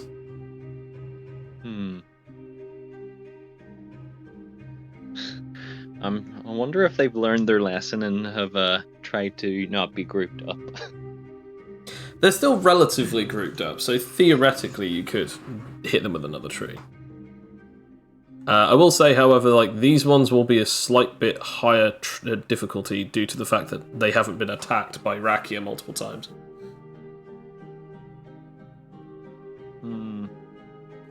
Okay, I will see where they're coming from and then drop the tree from behind them into them, so they like have to turn around and be like, "What's that noise?" Okay, roll for it. So as you sort of like, use your face swimming to sort of like dash through and then sort of go through past a tree behind them and hit it using your staff as it passes through it. It does weaken the tree, but it does not make it fall. As it is now Rakia's turn. You see, I'm going to go into stealth, because I'm still kind of healing up still, so I want to go into stealth. Roll and stealth? Then, yeah, I'm going to try and roll some stealth, baby. Let's see, I've got 14 there we go. Okay, 21. Liking it. Except for one. I'm gonna roll another lot because I'm going to have it as disadvantage because they don't see where you are right now anyway. They've just been following your tracks. That's the wrong... That's the wrong dice. 2d20s. No. No, stop it. Delete. There we go. Right, there we go. 5d20s. Plus 2. There we go. And... yeah, overall, this one was worse. Yeah, none of them notice you. Really? Oh yeah, cool. So yeah, you're now stealthed. Good. Because like from still there... got an action, and you still got is it like what 28 or so move speed, or higher? Yeah. Well, that's the thing, because like I think that I've got my I've still got my... well, I don't think I've brought my whips with me, but I got some knives. Yeah. I mean, either way, like you still have free movement that won't take up an action, and it won't take up your last action. It's just equal to your move speed. So if you wanted to get up close and personal, you could, or if you wanted to try and hit them from a distance, you could, but you'd still need to get relatively close for the whips, because I think they've got about 5 meter length on them each.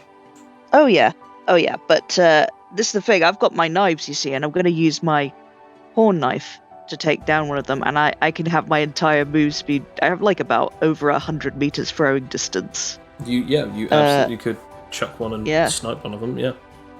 Yeah, I'm going to snipe one of them. Plus, this will bring the fear to them. So, do I get advantage since I'm stealthed? Yes, yeah. Good. All right. In this particular scenario, yes. Wow. Hey! What do you know? Both are 15. Roll damage. Sneaky. Yeah, that's like 2. Yeah. That's like this ain't much, by the way, because this is just my horn knife. This ain't much, and then you probably just do like 30 damage in a single strike. Plus 2 pierce. There we go. Does Adrian get XP if it hits? Yeah, somewhere, Adrian has been like, oh, I feel more experience. Okay, so, geez.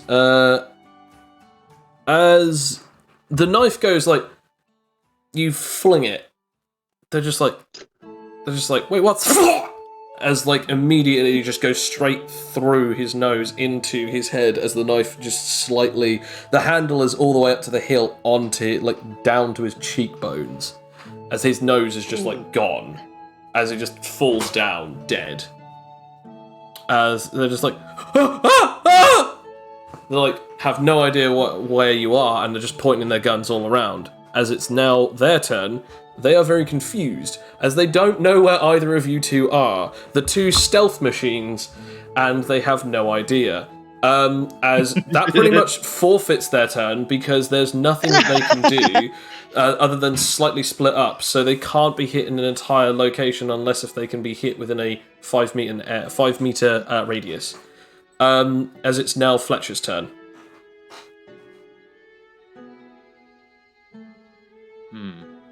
Damn. I was trying to see if I could... No, it's too soon to try invisibility in.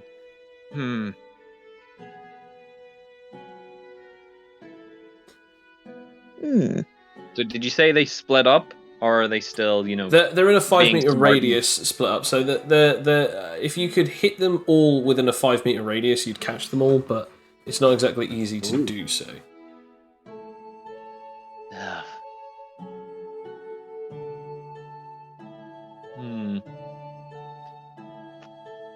One sec, let me quickly check something.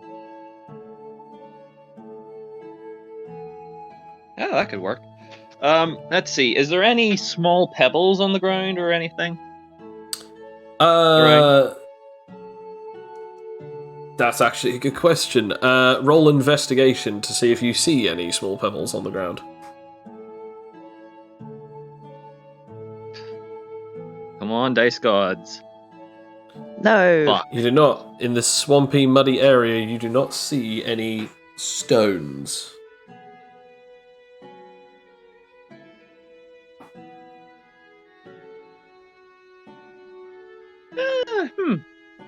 Okay, the one that Raki just completely cleaned through his skull is now lying down on the ground, correct? Yes.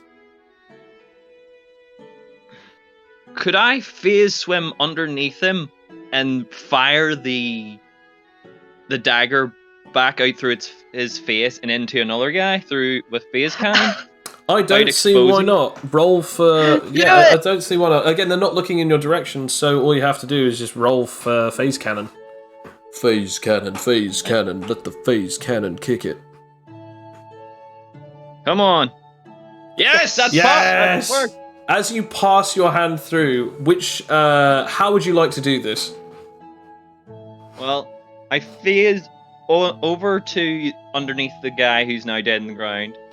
When one of them looks away, I slowly bring my hand out of the ground, phase the horn dagger with interplay, aim it down with my arm, and then fire it quickly through my hand, phasing it so it shoots out through me, and then launch it quickly directly into one of the other guys' back of their head. Well, I mean, I'd say roll damage, but yeah, just roll damage for the sake of so that we know what the damage is, but I'm pretty sure you're killing this guy as well. What's the damage of the dagger? The dagger does a +2. Just +2. Yeah. Okay. Let's see. Man, phase cannon. Only a little bit of damage. Doesn't it Only do a little damage? bit of damage. If I'm correct, doesn't it do damage based on your level in SPMA? Yes, which I'm currently in 4, so it's 1d14. So it's 1... Yeah. Wait. D4 plus dice up, so 4 and then 6, 8, 10, 12. So 2d6s. Plus I believe 2. it was Nice. based off phase cannon, though. No, phase cutter. So it starts with a d6. I don't think so. I think because it's its own thing. It's like its own ability. If it's based off of its own dice, then it just starts with its own dice. True. Because I think isn't it an advanced technique, this one? Yes. Yes. Yeah. Because I remember one of the downsides was that like it doesn't use something from phase cannon. I think it's that damage because it's an upgradable damage. It doesn't do spatial damage. That's It's it. all Yeah. physical. Yeah, so that's why it does. Yeah, that's why it does the damage only based on your level rather than damage based on your phase cutter, because you're phasing an object and firing it as a physical object. So yeah, that would be 2d6 plus 2. Yeah, as I said, I'm pretty sure you'll just kill this dude. They've made a horrible mistake. As you just The jungle. As you just hear, as you feel then suddenly space solidify as it sort of rigidly like amples out of your hand and right in the back of the head of this other guy as he just pinned to a tree by his head. This tiny daggers holding this guy to the tree. As they're like, as they then point downwards, as they then point backwards over to this guy, as they then just see, like, what the hell? They notice that there's an arm, protruding out of the guy who just died's head. As it's now Rakia's turn. Well, I definitely can do an assist with my other dagger, which does animite damage. Okay. Which is, yeah, this is gonna happen. It's like, while they're distracted with Fletcher's shenanigans, I'm going to I'm just gonna take out another one with my my special animite knife, which I haven't named yet, but let's try it. Oh yeah, okay, cool. Yep. No one bites the dust. Dum. Roll some damage, please. Dum. Roll some damage, please. I'm marking up my points. Because to be fair, at this point, they're not looking at you, and they don't even know that you are there. Because they've all turned around, their backs are towards you, and they didn't know that you were there, and you're 10 meters away. So at this point, they can't react to you. So at this point, I'm just asking you to roll in case if there's like something tremendously epic from this. Okay, one of them, just to know that the last 1 point is animite damage, so I've got slash and pierce. Just to help you, you don't need to add that 1 point of animite damage. These guys are humans. I don't? Oh, alright then, so just 1 and 1. Right. Yep. Yay. They brought guns to an invisifight. So as the... bloody hell. Well, they shouldn't have shot me. No, absolutely. What's their first As the dagger just goes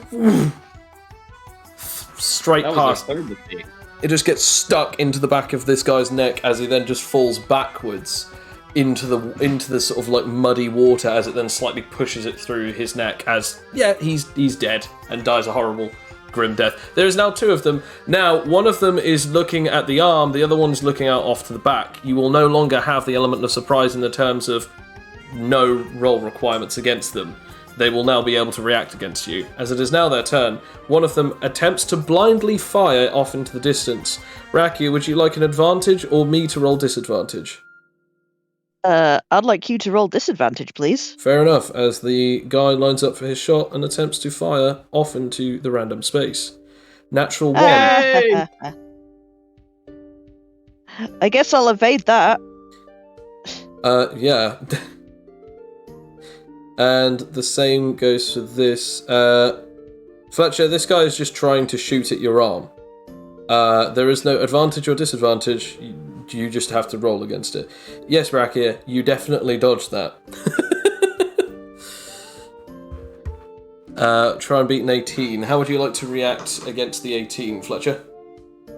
I will phase my hand back through the body, so he just shoots his dead friend. Fair enough. Jimmy, no! He's definitely dead now. Derek, I'm sorry. Yeah, exactly as you describe, it happens. It is now Fletcher, your turn. These 2 guys are still left. They're battered, they're bruised, but you know what? They're not dead. Mm-hmm. How close together are they? They're about 2 meters apart from each other. Do you think if I charged my body through them very quickly, maybe crushing the space around them, I would get both? You know what? Roll for it. I'm glad you said that. Let's see. What's the DC of the ability, by the way? Crusher. It is on the back of this page, actually. Oh wait, it's a pure technique. Yeah. What's the roll requirement? Damn, it's 15. I fail. Okay, so you'll just pass right through these guys as they attempt to open fire on you. One fails, but the other one does in fact shoot you, dealing... Ouchie. Crumbs.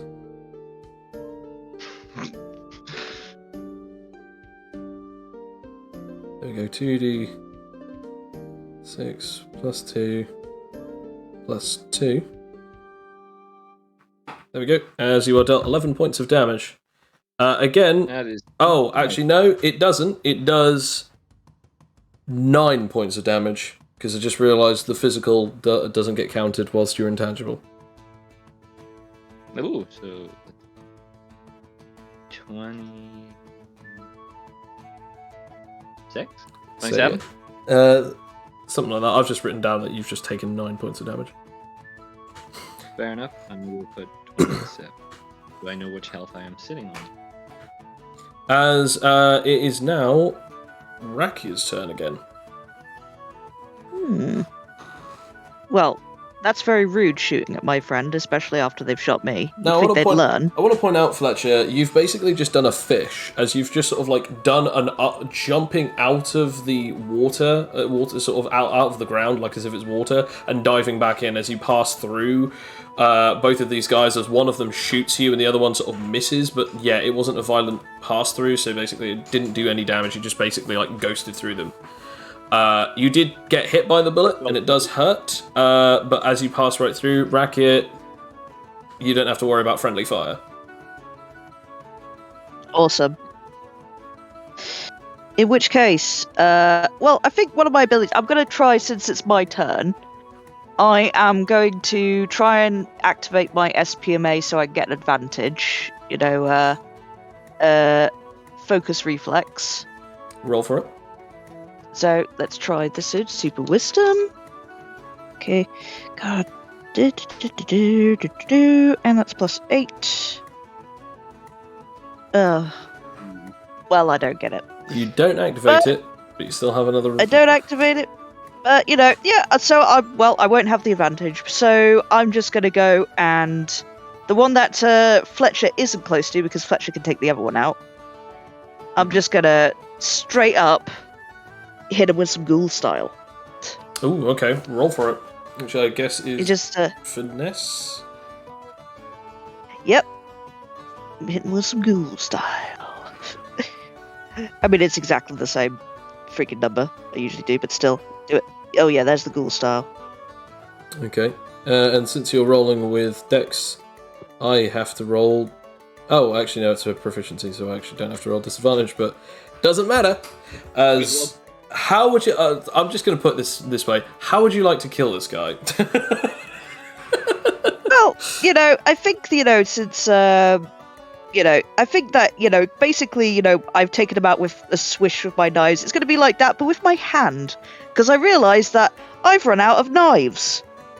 So, but then I look down and like, wait a minute, my hand is kind of like a knife, and I just sort of throw myself like a knife into his face, thus piercing, you know, through his mouth and through the back of his head. As your elongated fingers are basically just like gouging into this guy, I want to point out, like, you can roll the damage, but pretty much this guy is on 5 HP. So whatever you do is pretty much going to kill him.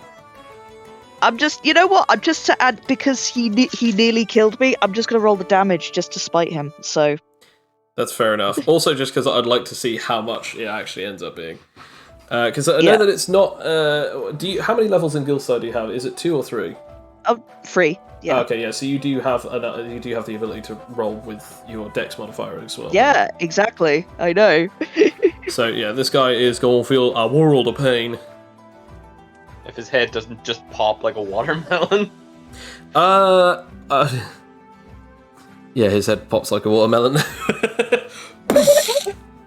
As your hand just goes through his entire head. This guy is freaking out as he just goes, Cosm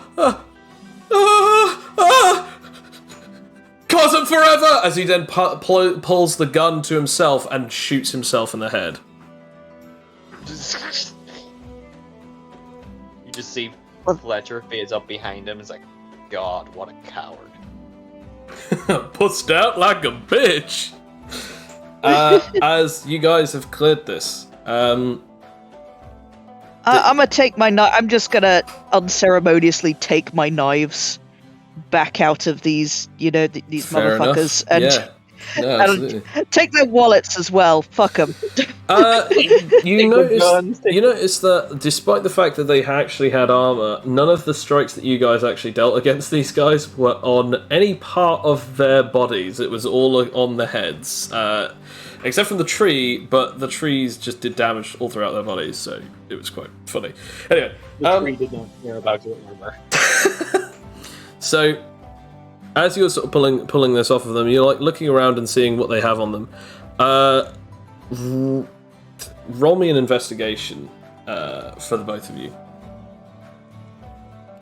Whilst you're doing this, one thing is circulating in your minds: why the hell did these guys come after you, and how did they know, where you were? It's just weird that they knew who you were. Also, roll me a world knowledge, Fletcher. I'm going to say with advantage because you've gone around the world on the Cosm. Rakia, I'm going to say disadvantage on the Cosm. Or history normally. So world knowledge, disadvantage, history normally for you. You know what? I'm going to go with history because I need to pump up my super intelligence. Fair so enough. I could get a point out of this. By the way, you find on them not only 2 guns each, but you also find, if I'm finding this, you Hey! find 2 magazine-fed pistols, a communications device, their polycarbonate armor if you want to strip it off them, although I don't know why you would. And you also find 1. Each of them have these weird grenades, and they look like normal fragmentation grenades, but as you look at them, they're sort of shining in the sunlight a little, like a pinkish, reflectory glow. They seem to be infused with something, like the metal itself. Fletcher, Tried to come prepared. Fletcher, you have no idea what they were talking about, but Raki, you've heard that word before, cosm, the cosm. You've heard it a couple times. Specifically, the most recent time is when the announcer was screaming. Previously, one of the former members of the cosm, Iron Body Girder, and you're like, oh, she was one of them before. The one who insulted Adrian, and who got their ass beat by Adrian. But that's about all that you can roughly remember about the cosm. You kind of feel like you've heard it before in your past, but honestly it escapes you because that is the most recent memory, and you're too busy just looking at all of this new shiny stuff that you've got. They don't have any wallets on them per se.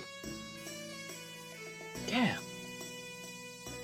Well, still, we get some grenades. You get Shiny 5 grenades. 5 grenades and 10 magazine-fed pistols, which, at that point, I'm just having a look.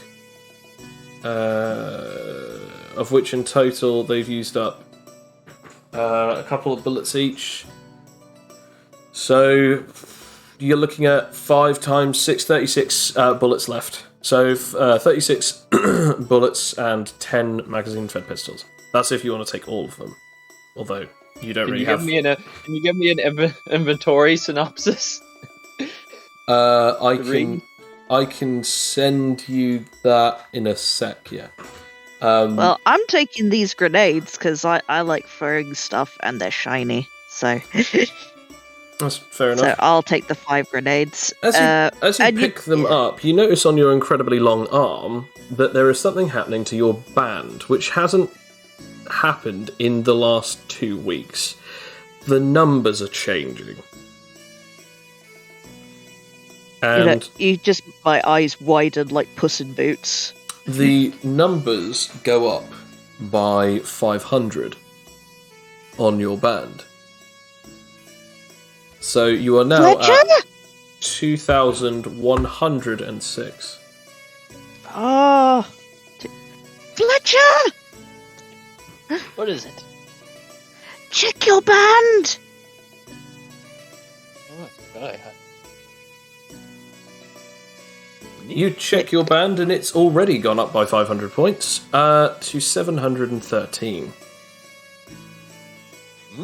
However, Nice. they were fully clad in gear from not head to toe, from neck down. They were fully clad in this gear, so you didn't actually see any bands on them. They wouldn't have been visually obvious anyway. But yeah, you didn't know that they were contestants. It definitely didn't look like it. We've seen before. As now you guys are getting a strange flashing coming from your bands. Going off and on, brighter, dimmer, brighter, dimmer, brighter, dimmer. As we now come to Cloak. As the cherry blossoms have great petals falling, we see a very calm sight. The winds are slow and shallow, but yet cooling and calm. The sun is beating down, but it's not violently beating down. The heat is a nice warmth rather than a constant burning sensation. It's a nice day. It is a nice day. You are feeling this as We come to Cloak, covered in sweat, surrounded by multiple wooden dummies, beaten to all hell. They are damaged and broken and shattered, carved out of wood themselves, but yet they seem to be the ones that are splintering, faltering, and breaking against the strikes that you deal them. As you are currently in your gear, but it is soaked from head to toe in sweat. You tell yourself the reason that you're doing this is for the sake of training, or maybe it's self-punishment. No one truly knows but yourself. We now pick this up as you are currently finished with your training, and you are now in a stance, meditating.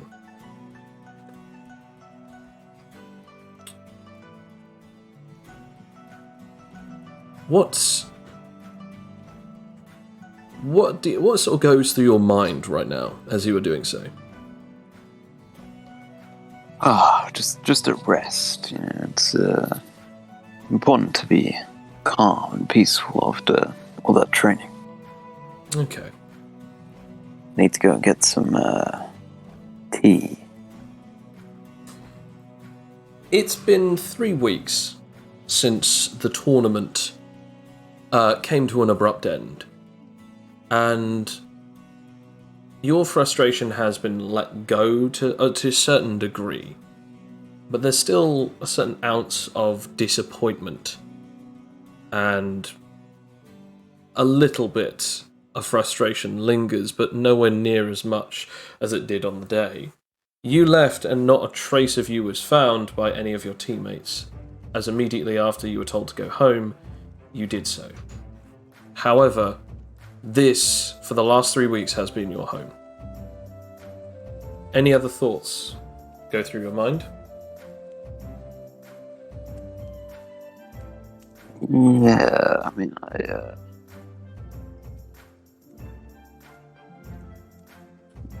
I guess I just need to go relax for a minute.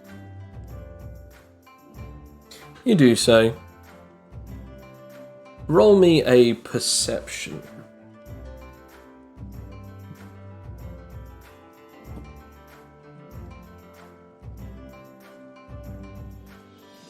Yeah. You get cloaked. I just seen your nickname. Bloody hell. You are currently just meditating. As a matter of fact, you don't even notice anything until you suddenly hear, excuse me. As you hear a voice no further than a couple of meters in front of you. Yeah, I don't open my eyes or anything, but I will use instinct. Roll for it.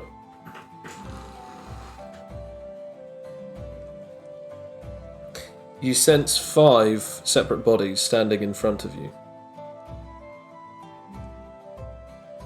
They particularly intimidating? They're relatively quite strong, but to be honest, the main thing that intimidates you the most about them is the fact that they are all brandishing weapons. I said excuse me. Or maybe you're deaf. They stand there for a second. Alright, that's it. As the guy walks up, you can sense he is going to commit an act of violence towards you. As Try and activate something. Yeah, absolutely. He's not attacking yet. Okay. I'll attempt to activate my Wrath of Man. Go for it. This just goes like, didn't anyone ever tell you that it was rude to ignore people? As he lifts up his weapon and attempts to attack you. How would you like to react? Gonna roll a I'm just gonna roll finesse and Okay. probably see if I can kind of blitz beside him. Okay, roll for it. 33. Okay. As he goes to swing at you with this bladed weapon, you're in a stance sort of similar to that of like an almost sitting down while standing up stance with your legs widened, your hands out in front of you, and then suddenly like this guy does that, and still without opening your eyes, you sort of move your right leg so that you rotate and also straighten up your legs so that you're immediately like beside him. You're allowed to counterattack if you wish. Yes, I will counterattack him. Roll damage. Yes. Duh. Indeed. I'm just gonna quickly think of something. Okay, that's just that, I think. Oh, yeah, no, that's... Is that just... No, that's... It's 8 plus 16 is 24. So I guess it'd be 46. Yeah, sure. Ha! Ha! Okay, I Smack have... him kind of like I spin around slightly and then like a gentle but firm smack on the nape of the neck.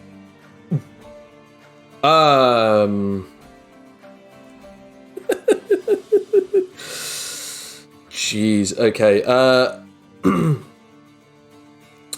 As you do so, you hear a crack as he just goes down straight away. Like, immediately, like, almost like as if he's, like, pushed with an instantaneous, like as you sort of dodge, you then, like, tap him on the back of, like, the lower part of his neck, upper part of his back, with this, like arm chop.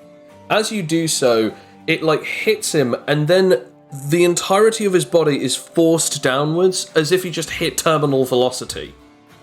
As you hear an unholy crack, as you assume that is either the back of his neck or his shoulder blade.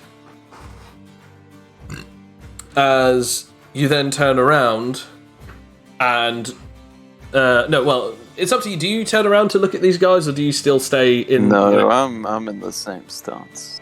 So you sort of just like, let you're out standing a up straight. A calm. As they just go, What the hell was that? We was told that he weren't got no superpowers. Maybe we was lied to. Looks like some kind of hypocrite, especially if you're living out here. Right, that's it, lads. Jump him, as all of them attempt to attack you. Now again, as I said before, you are allowed to roll again once or multiple times against these guys. It's up to you. Yay. I guess I will roll against. I'll roll against each of them. Okay. So, first one is you're trying to beat 26. Oh. So again, this, by the way, this is the whole same rotation, so you still get that bonus. Hey. It's a shame that you didn't say yes to like dodging all of them in one roll. That would have been. No, this is fine. You're allowed a counterattack with that guy, but we'll come back to that. So the next one that you need to beat now is a 16. Okay. I want to roll a finesse for the first one and like an acrobatics for the second one. Okay. The same modifier. It's just for. I think that's still enough. Yep, that's a counterattack worthy level. Yep. And now basically pretty much do the same. Get no lower than 16. And yeah, technically if you get 20 or above, you basically get 3 counterattacks on the rest of the others. Okay. Yep, counterattack. And counterattack. So, how would you like to do these 4 counterattacks against these poor souls? I'll swiftly move, rotating around the first one. And yeah, I'll just do exactly the same movement as to his friend before I wait for the other to approach. So the first one, So again, then, goes with a swing with a butcher's knife, is again, you do the same thing. The second guy attempts to, like, basically hit you with what seems to be, like, a large club made of metal. Kind of leap up and kick him upside the jaw. Damn.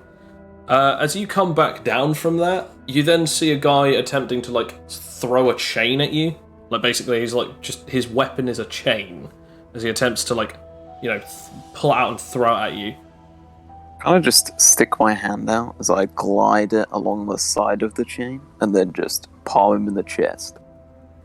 Yeah, absolutely. Yeah, so you, again, just glide past him as your arm is just gliding past the chain, and then boosh, face palm him into, did you say the chest? Yeah. Yep. And as you do so, he sort of, like, launches off your hand, and then finally the last guy is just, like, he's got, like, spiked knuckles as he attempts to, like, swing for you twice. Yeah, basically, how do you counterattack against this guy? After all of these calm strikes, he opens his eyes and simply waits for him to approach. As he, like, goes swinging. With a slight nudge, his leg goes up with the speed, the sound of a bullet, straight into his groin. His eyes roll back into his head as he goes down. Roll all of those damages. First one, second one, third one, and fourth one. Just roll that whole thing and then copy and paste it 3 extra times. Well.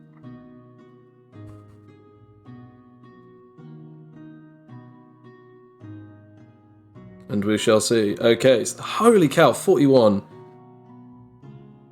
And then 35. And then 39. And then finally another 39. As you take all of these guys down in a single reaction.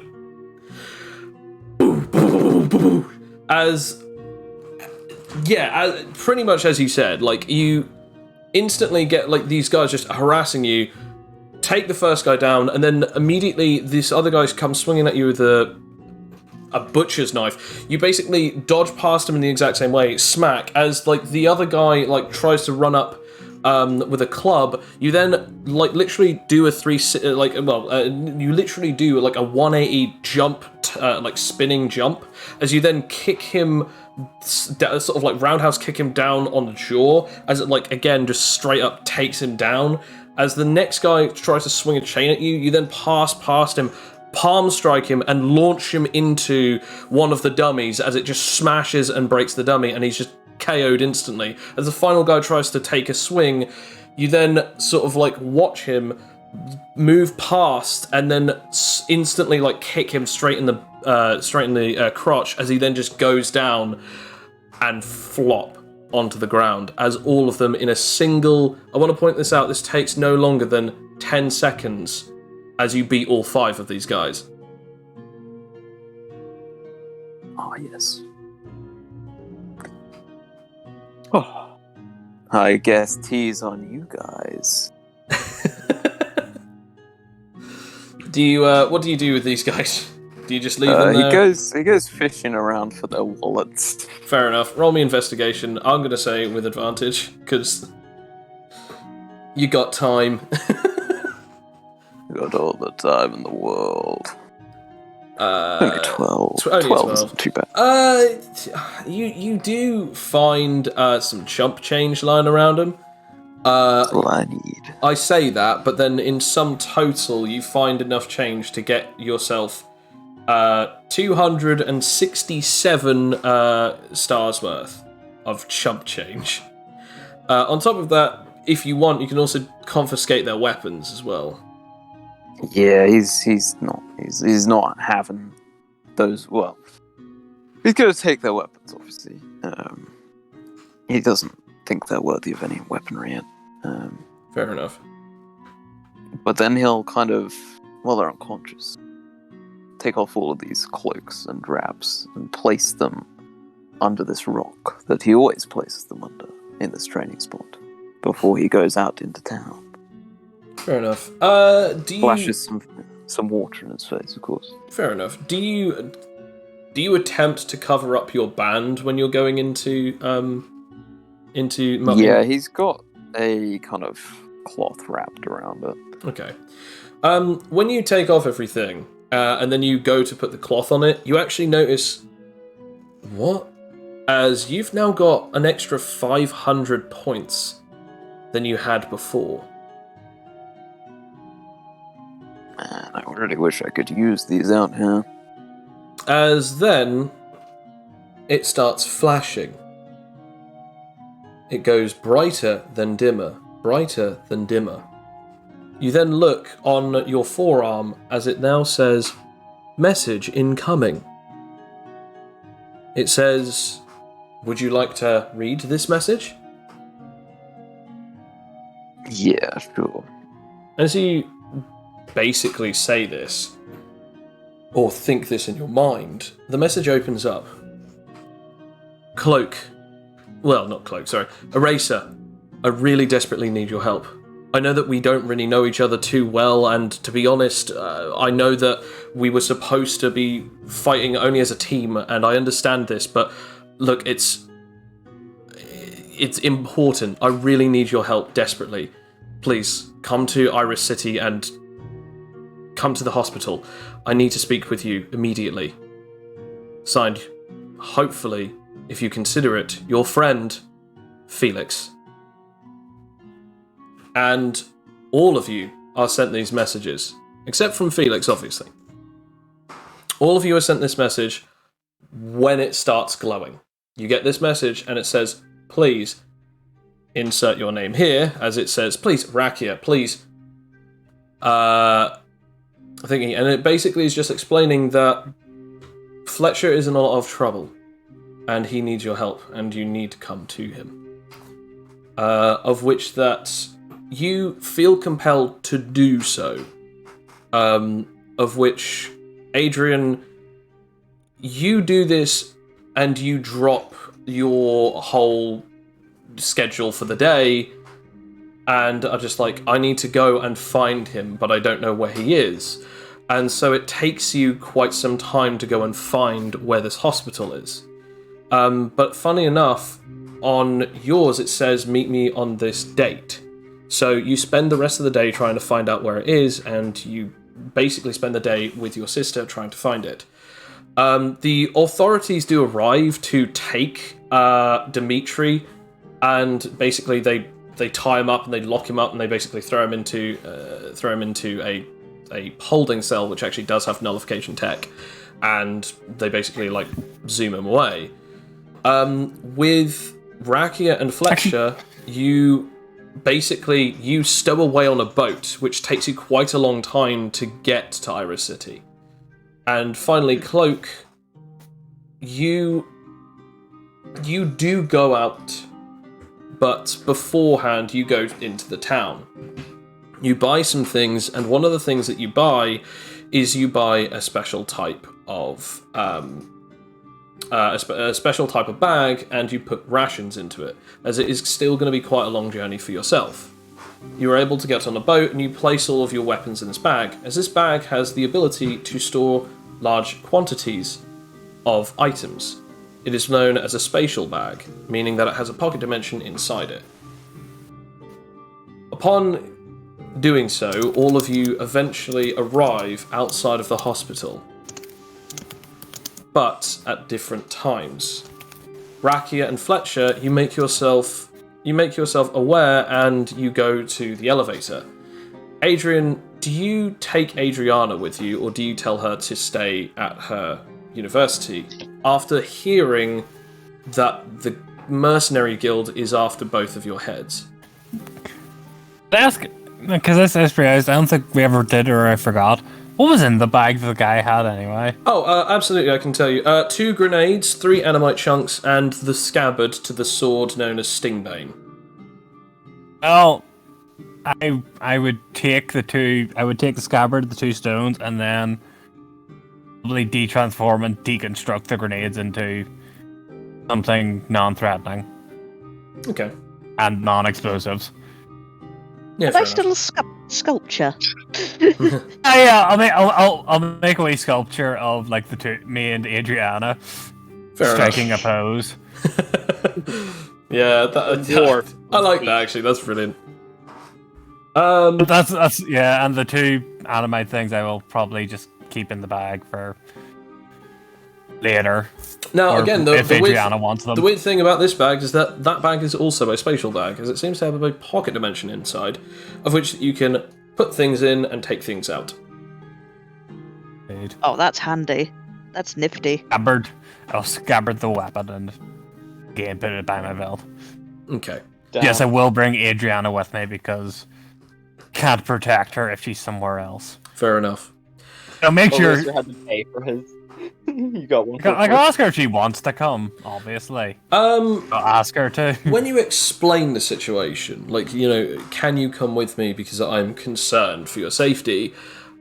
She does not argue because she says this is your world, not mine, and quite frankly, if I was to be captured or even killed, I know that that's a responsibility for my kingdom, my future kin. Like, she's not even thinking of it as I don't want to die. She's thinking of it as I don't want to die before I can make good on my promise to become the next queen of our clan. So To Adrian, it's if she dies, there's no point living anymore then, because that's it. No. Yeah, okay, so the two of you head on out, and then the rest of you head on out. Adrian and Adriana, you two get there, and the elevator is currently not able to be used at the moment. Do you take the stairs, or do you just wait until the elevator is available again? I'll probably take the stairs. Fair enough, you take the stairs. And if required, I will lift up Adriana if she gets tired. However, Cloak, on the other hand, you don't trust buildings, especially if they know your face or your cloaks. You actually climb in through the window. And so... That's Cloak. Felix, we come back to you. The actual, police have finally arrived. They've handcuffed this woman, and they've basically escorted her out as she was basically screaming at you, just going, "I'll kill you! I'll kill you! Everything that you know will burn, and your loved ones will be flayed by my..." And then they just put, a gag around her mouth, like, all right, we haven't heard it before, get in the van.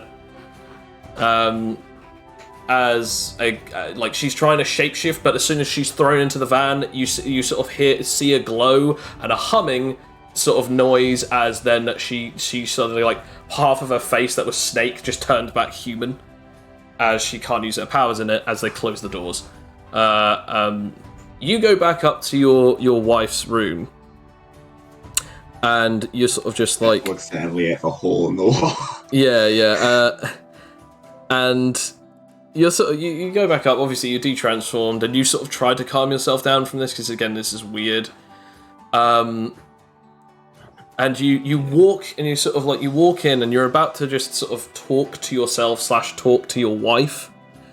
As you walk in, sort of what am I gonna do? As you now see Cloak just one leg in, one arm in to the window as he just looks up at you.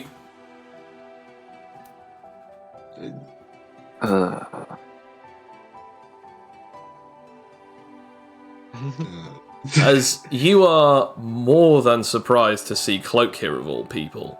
Why the hell is he here? And why the hell is he in your wife's room? Roll me a nerve. I'm so... Punches Cloak out the window. What the fuck are you doing here in my wife's room? This isn't the dojo. You calm yourself enough to be able to... What are you doing here? Sort of quiet and calm. But yeah, you still want to know. What is he here for? It was just the D10. Yep, you're back up to max stockpile. Should I not be here? So Felix didn't send those. Felix did not send a message. Felix has no idea what this is going on. Like, should you not be here? And you're like, why shouldn't I be? What? This must all be a misunderstanding. I should probably just get back to doing my thing. As you say, doing my, you then hear the door open behind you, Felix, as Rakia and Fletcher walk in to see Felix, and Cloak, as Cloak is again still hanging half out of the window, half in the window. It's one leg out, one leg in. Well, my old best friend is here. It's my son, Avarice. Felix. Hello. Oh. Are we too late? Are you okay? We got your message and came as soon as we could. Message? What message? On the band. It's strange how I didn't know I could also send messages. Oh yeah, yes, important as well. I have to tell you, we can still get points. As you then hear, we can still get points, you're just like, what is all this noise? As then, like, you walk in, Adrian, and just see the whole gang.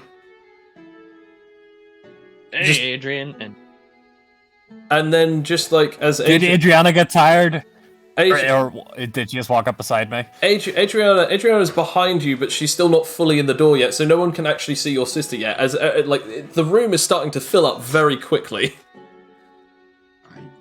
Just in case you forget, she looks exactly like Adrian, except with longer hair and a different outfit. Same facial structure, everything. As she just walks by and goes, hi. There's 2 Adrians!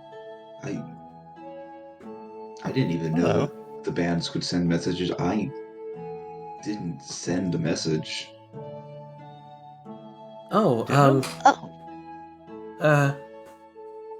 Then why did you get a message, and why is everyone here? The bands then begin to glow, as then a large hologram begins to appear and materialize as a beam of light so great actually passes through your bands. Even if they're behind sleeves, the light extends and starts warping a shape in the middle of the room.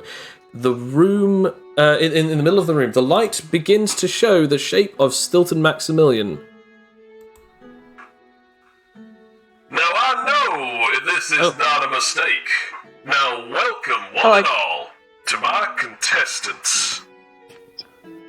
Oh no. It's a little bit difficult to hear the new voice thing, by the way. It's muffled by our sleeves. Must be broken. At the point, it was just muffled by. We just had I to put our like the sleeves up and then we hear it. post-apocalyptic vibe. If you guys are all wondering exactly what has happened, then don't worry, because it is indeed none other than the one and only Stilton Maximilian. Now you must be wondering, why is old Stilton on a hologram? And I just have one answer for that. You see, there was never such thing as the Omegan Championship Games this year. I needed to make sure that this was a year to remember, and so I built the ultimate, the destined creation of fighting. And this is what I have built. There is no more stadium. There are no more rules. There are no more distractions. You are now not only not looking at a world of fight or run or flight or freeze, kill or be killed, you are also looking at get as much points as you can, because here this goes. You might be wondering, well, but Stilton, some of the points are still working. Well done. You don't just get them from contestants, neither. But here's the problem, contestants. If you have a red band, you best be careful. Anyone in the normal world can now take your band if they kill or defeat you in combat. Second, the band system works as such. Once you have gotten enough points, you'll be able to make yourself up to the next ranks. Now, I know that some of you have already seen this, but I should probably go through it anyway.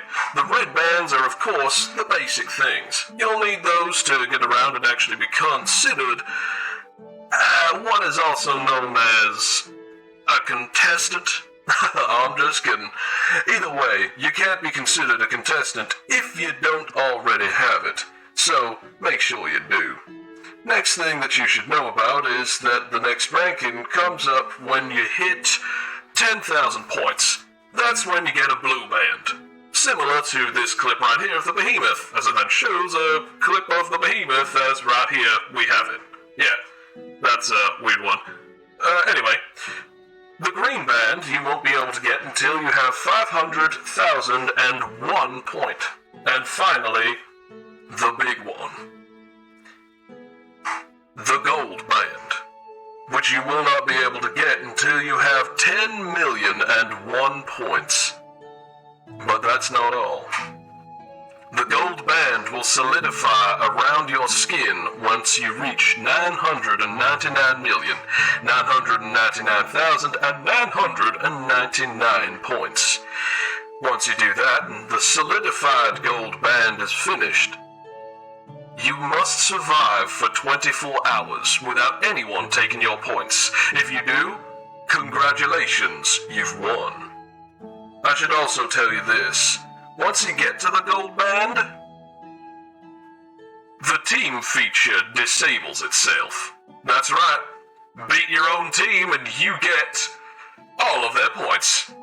Now, without any further ado, I should probably reveal the name of this event. The military and the police cannot get involved unless if you start attacking other members who are not contestants, so collateral damage must be kept to a minimum, but I'll never tell. But that's pretty much it. Be the most avaricious you can be in this crucible of avarice. Begin!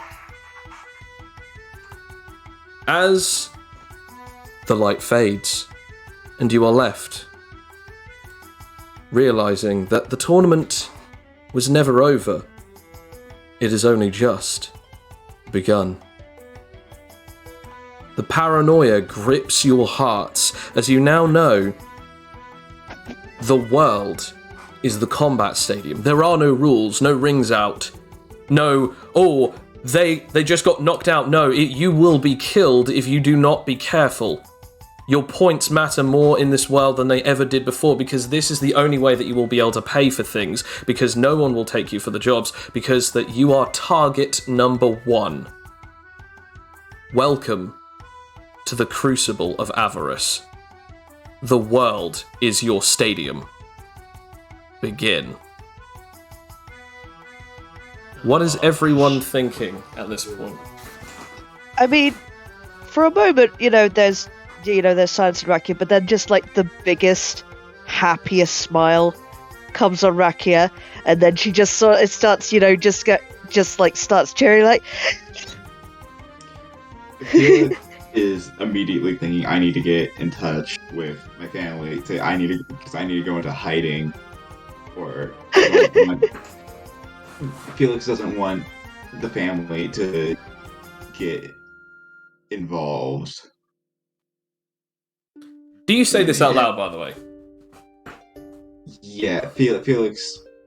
It's like I need to find a phone. You already have a mobile phone because a certain doctor gave you one. Yeah, that's what it pulls out my phone.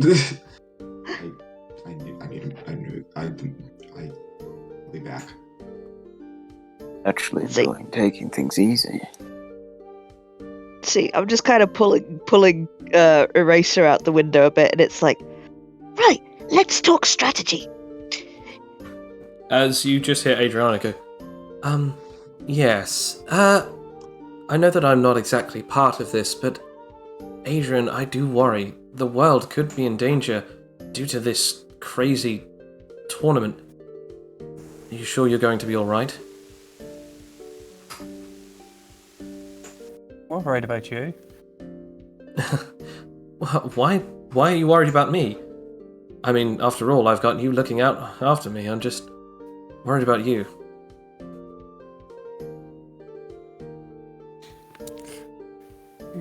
Oh. Sorry, Alex just sent me a message, and yeah, you're right. I called it! I knew that there was a trick up his sleeve! Of course, the big bluff. Of course it was a big bluff, guys. Come on now, I'm not going to end it on such a sad note as that. I mean, no offense, but that has happened before. I mean, I will say, I did say to Candace exactly what would happen weeks ago, but... Yeah. I mean, I want to point out, I knew this would happen. Kane has known this since day one of session one. Like, I have tried so hard to make sure that I don't spoil this, but yeah. The world is now the tournament setting, and you now have to be very strategic in where you go, what you do, and welcome to the open world tournament. As you pretty much are in an open world, you can go any place that you want, and I want to point this out, if you didn't already figure this out, fighting and beating anyone gets you points, not just contestants, but contestants get you more points because they'll have definitely more points. Kids, let's go to the kindergarten. I mean, right, okay. You'll definitely get arrested for that, as obviously Stilton stated that, you know... Yeah, I know. Yeah, I know. I'm kidding. I'm not doing that. We're not actually doing that. I just like the idea of, like, immediately... I mean, you definitely can do that. I don't think you'll be seen in great favour, but you can do that. Time to barricade the hospital. We don't want any of the other people getting that idea. Quick, kill the sick and the young. Jeez. This is just like killing boars in World of Warcraft. This isn't... We're just leveling up. This isn't battle, this is sport! Anyway, sorry, Felix, we come to you. You're now on the phone as the in-law, the father-in-law. Your father-in-law basically answers the phone.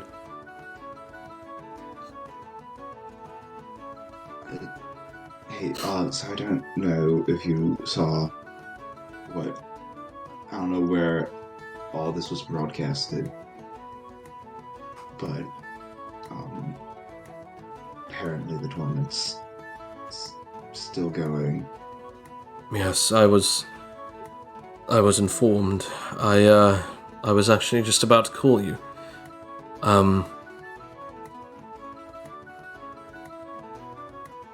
What kind of an insane madman would bother? This is just evil. People are going to get hurt. What is he thinking? Can't you just finally be free of all of this? What would you have us do? What do you want us to do about this?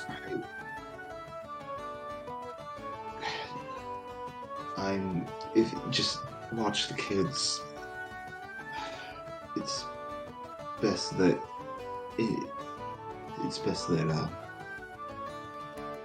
if you can, go into hiding, stay safe.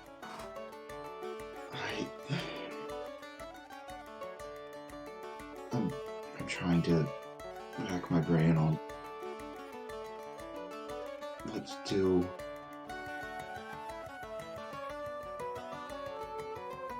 I don't know what to do. I'll try and think of something, but we're not exactly doomers. We don't know. We don't have a bunker, a panic room, or anything.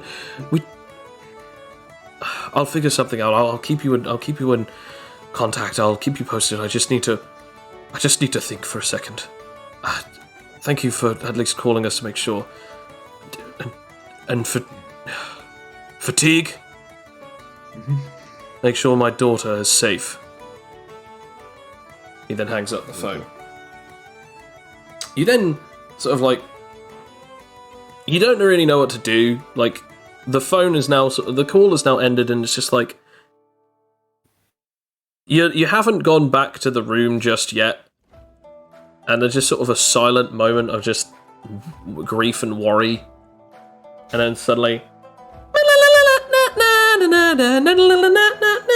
As the ringtone goes off. Again. I don't know what that was, by the way. I just randomly came up with it. If that's the ringtone I have for 10, that's a question. As you look at it, it does say Dr. T. God.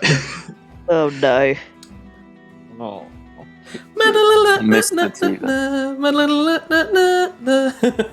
I'll pick it up. Ah, fatigue. It's been a while, and by a while I mean it's been over 24 hours. You've just seen the news, I'm assuming? Yes, it appeared on my band. Interesting. It appeared on mine and my daughter's when she came over earlier. She's now gone out to try and see if she can find some other people.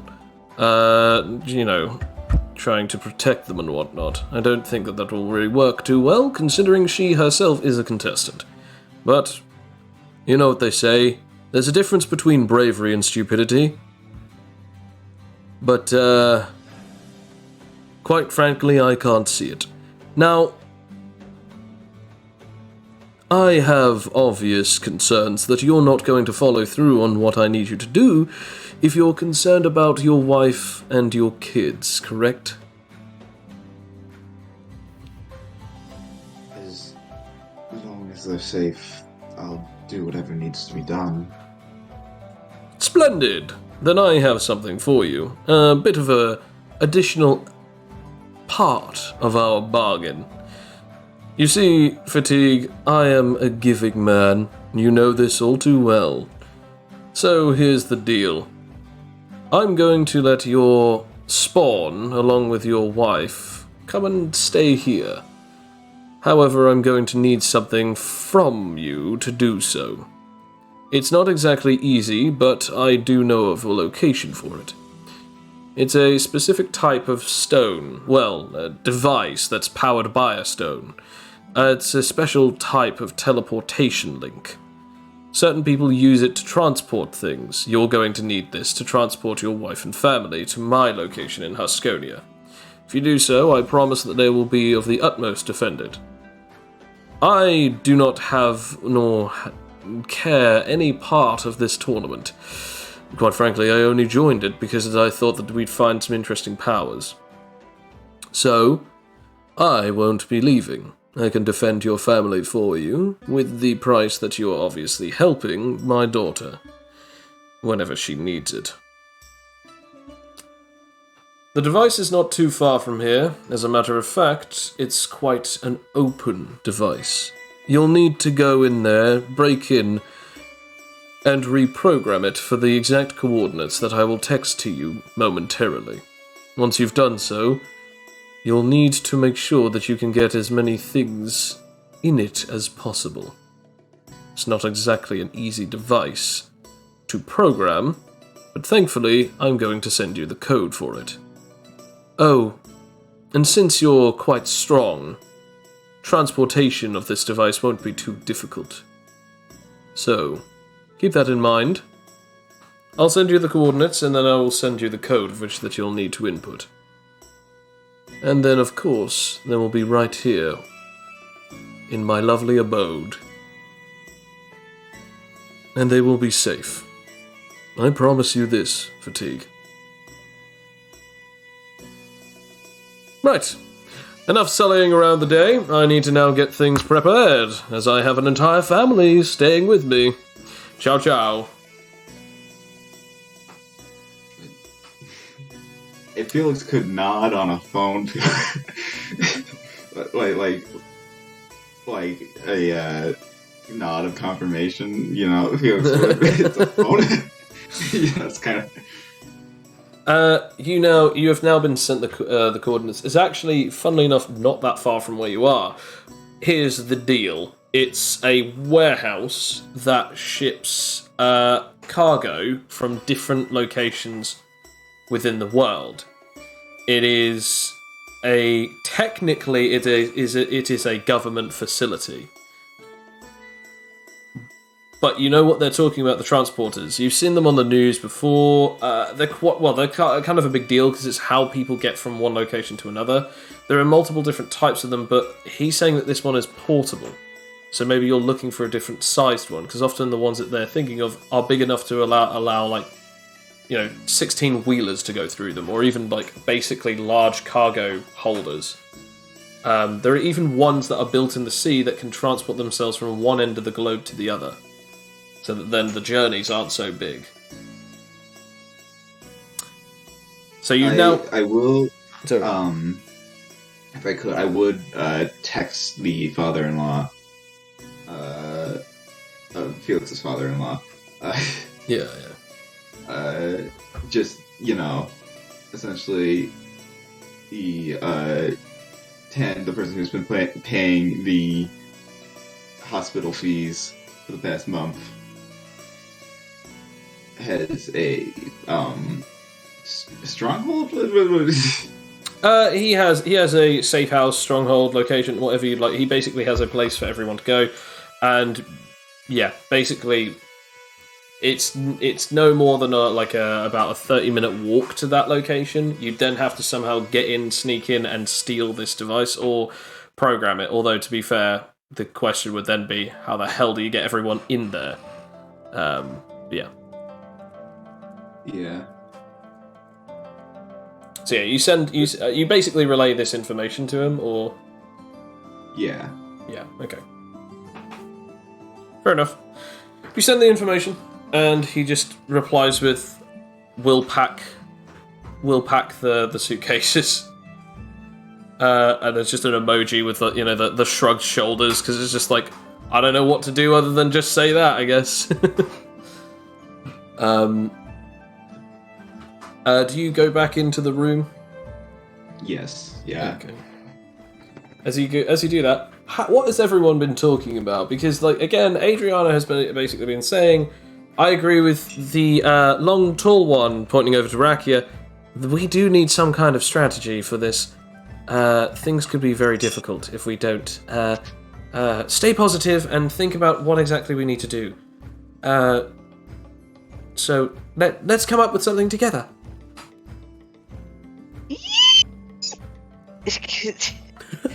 Is it, just that this is the happiest that, well, Fletcher at least, this is the happiest you've seen Rakia in the last 2 weeks. There was the time when she found a particularly big frog to eat, in which she seemed a little bit happy. But this is just overjoyed. This is nothing bad can possibly happen. Everything is so wonderful and rainbows. And to that, Rakia presents her scrapbook of dreams, in which she has written down, a few ideas that are incomprehensible to pretty much everyone except Rakia. Okay. Yeah, mostly just sort of right, and he said mainly to Adrian. First was the idea of presenting the bullets that we've collected, to do the same thing, with the bullets that you did on the poison things. Do you explain that to Adrian, or just give her a selection of bullets? I mean, sort of, in a hurried explanation, you can kind of just say I mean, what, why would I have to explain the chart that I drew? It explains everything. Explains nothing. It's just bullets, line, just giant whip, line, profit. Yeah. And a picture of loads of scrapbooks of winner and powerful and power, for inspiration. And there's just stars also blocking out words. Yeah. This is Rakia. Say introducing Rakia to Adriana. Oh, yes, hello. She seems rather shy and nervous at this point, possibly due to the fact that she's just been shoved into a room, told this huge bombshell, and now she's being introduced to them only after this. She says, "My name is Adriana Z. Crawford. It's lovely to meet you." Even though I'm really far away, I'm able to just reach out her hand for a handshake, which looks really freaky. You know, it's like a hand presented on a broomstick, like just really, really far away. But I'm offering my hand to shake the hand of my dear friend's sister. Fair enough. Fair enough. She daintily places her hand on yours. As you shake her hand, it's like your hand is like 3 times the size of hers, because your big, large, long, lingering, bony fingers. I shake very gently because that is how ladies greet. You attempt to do so. Roll me finesse. You rip it. You rip her hand off. No! To be fair, it'd only be damage if at this point it was like a natural 1 or something. Oh, there we go. gosh. Oh my god! Despite the fact that you are like a whip, like an extremity whipped monster where you can like destroy trees with a palm strike, your finesse is so excellent at your dexterity, you're actually able to perfectly, daintily do this handshake. And she goes, you're a lot lighter than you look.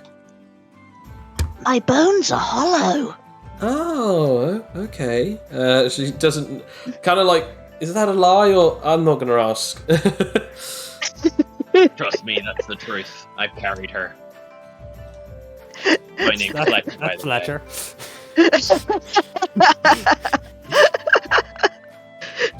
Oh dear. Pleasure to meet you, sister of Adrian. Oh, it's wonderful to meet you too, sir. And your name is, sorry? Fletcher. I take a little bow. Oh, wonderful to meet you, Fletcher. So I suppose I'll be with the rest of you. Who's this? As she points to the guy who's still... I want to point out this out, like, Bill, at this point, you are just, like, Eraser, you're just sitting on the window at this point. Yep. Sitting on the window still. Just chilling in the window. And she walks up to Cloak. And, what's perhaps is your name? I guess I'm Cloak. Oh, Cloak. Oh, I get it, because you're... As then Felix just walks in. How did your talk go, Felix? I have some things I need to do. Well, do you need a hand? I'll take all the help I can get. Well, if the tournament's still going on, for now we're still teammates. Whilst this is... I won't be a teammate go down without some hands. Whilst this is going on, Adriana just lifts her hand and puts it over near to Cloak and goes, just out of the side of her mouth, like, "My name is Adriana Z. Crawford. Nice to meet you, Cloak." It's okay to meet you. Tell my wife I say hello. Yeah, I was thinking the exact same thing. I feel neither strong emotions either way. It is a meeting of which that I have had with you. Yes, I can confirm. The virtue of ambivalence. Nonchalance is my middle name, if that was my middle name. Fair enough. Yeah, sorry. Sorry, Fletcher, you were saying about getting all the hands you can get, sorry.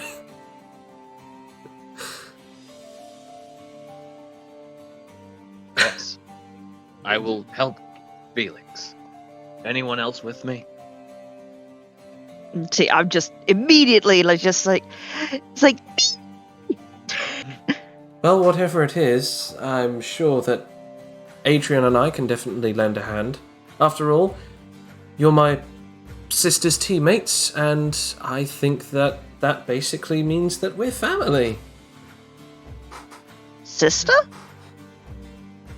You see a twinkle Yes. in Fletcher's eye, hearing a word that he has not heard in quite a while. Yeah. Sister? It's like, yeah, just like you're not killing. Like, Yeah, that's just not the word you've heard. Is. I know. Yes, sister. Why? What? But how could I mean, Adrian's it can't be a sister. Adrian's a boy. What? I'm not. even Adrian is sort of like confused at this point. I mean, Racket. she then just like slightly chuckles. And it's just like, no, silly. Adrian's my sister.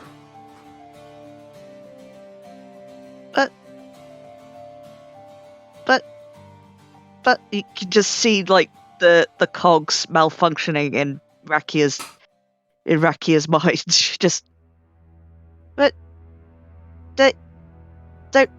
don't wear dress. What? But we've been calling Adrian he and it didn't correct and I need to lie down. Anyway,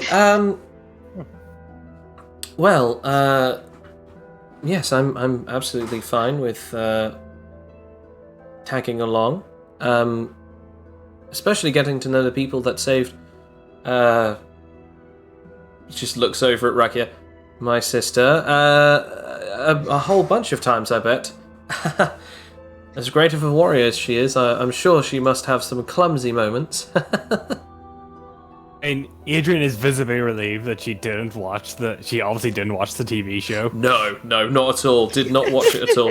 The most. I mean, she hides that fact, but she is relieved considering she got Yeah. knocked out like 5 times. Yeah. The only thing that she has seen is like the highlight reels, if that makes sense. Like So it's only the good bits. only It's the good literally bits, just yeah. the fan ones. Yeah. Oh, that's convenient. Actually, I'm gonna go up to Adrian. I'm just gonna whisper. It's like, Adrian, how long have you been a girl? You see like Adrian like confused, smile like, yeah, all my life.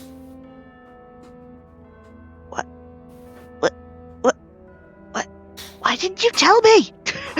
I mean, I'm honestly surprised. I mean, But I. that she's all new. I did not think it was something that did not know. Yeah, that's very weird that you would think that. I mean, my brothers and sisters, all of us look relatively similar, but never did Adrian ever get confused with any of our brothers. But Adrian doesn't wear any dresses, and he has got long hair, and it's like not, as a like. She just looks down like Adriana isn't wearing a dress herself at the moment. It's just like, I'm very confused on this statement. It's like when I just can't bring out the scrapbook, and it's like it's a thing of how to be a lady, which like. Oh, okay. Everyone suddenly just circles out. Oh, that suddenly makes more sense. Like the magazines. I guess Adrian will gently take Raki aside and explain that it's a uniform. Anyway, This is just what protectors of the hive wear. Cloak. During this whole insight, you're hearing that Phoenix needs help, and at this point, being on your own probably isn't going to be the best situation for you either. Especially because right now, you you remember being attacked. And yeah, you instantly took those guys down, but who's to say that something else like that isn't going to happen again? But even more so, you know that there is something that you still need to take care of, and you are not yet ready for it. So these people are your best chance. Felix, you are obviously ready to continue on your journey, because camaraderie is half the point as to why you enjoyed the tournament. The other half is to beat the snot out of anyone and get stronger doing it. And, well, Felix, this is a means to an end, but quite frankly, you'll worry about the tournament when everyone else in your family is safe. Rakia and Adrian, this is kind of a good thing for your own personal reasons. A little bit and a little bit no. Yes, yeah. Because now the fight, now Adriana has to be part of the fight, and that's not a good thing. No. Or at least is more in close proximity to the fight. Honestly, this is bad news for everyone except Rakia. Rakia is just stoked. Rakia is so happy that this is coming to place. I mean, based on what the small amount of info that I know on Cloak is, I don't think this is actually a bad thing for Cloak, is it? Oh. It's not really a bad thing for Cloak. He's kind of like, well, here we go again. I'm ready for round 2. I'll get my hunting knives. I'm going to point out that Adrian, on her belt, has actually got a sort of a little satchel, a little bag, and on Cloak, he's also got a bag on his back that is held by one sling, like one strap. You had the sword as well. Yeah, also you've got a sword on. Yeah, I completely forgot about that. Yeah, because you've now got your new gracious sword. But yeah, Cloak, do you have any weapons on you right now, or are they all in the bag? No, I still got my trusty rope chain knife with me, roped up. Good. Yeah, so Felix, do you lay down the plan? Or at least lay down... Yeah, fair enough. Yeah. Yeah, so you pretty much just informs them that not far from here is basically a special government-sanctioned building. It's kind of like a warehouse. It's used for transportation. It has a special type of device that basically teleports things to certain other coordinates. Felix needs this to be able to transport his family and other people to a certain location. Do you tell them the location, who owns that location?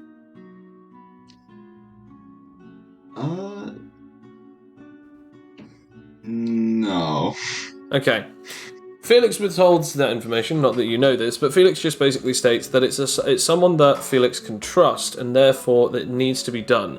It also is a place where he can even send his wife, meaning that he might very well have to transport this. 10 even states that it's transportable, but obviously he doesn't state that it's 10, he just says, the only thing that I know about this from the friend who told me this is that it's potentially transportable, so I can go in and lift it, but I will need help getting in somehow. And here is the thing that has been laid out for you guys. The location of this is no further than half an hour's walk from where you currently are. Do we really need to go with you for that? More fun with friends. Agreed.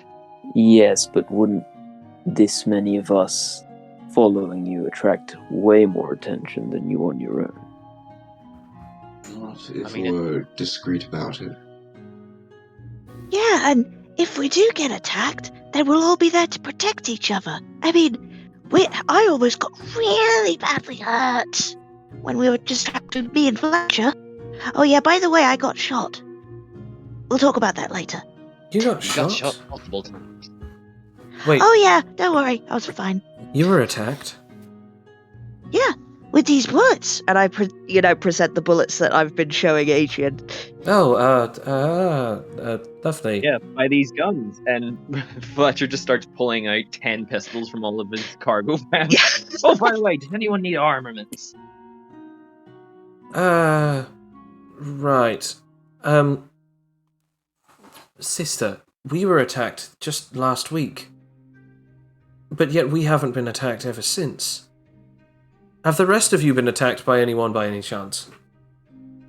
Felix's attack happened in the same day, right? Literally less than 2 hours ago. Like, Yeah, We just all turn to the big hole in the wall.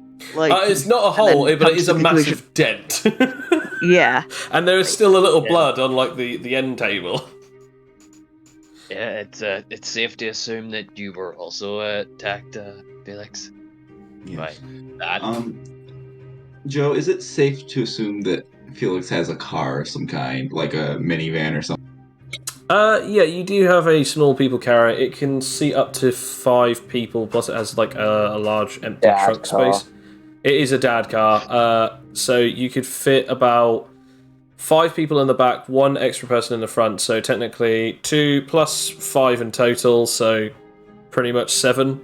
Plus 1 extra boot space, so 8 in total. Currently, right now, amongst you guys, there's 5 in total, plus Adriana, which means that there's 6 of you, so you can technically squeeze everyone in.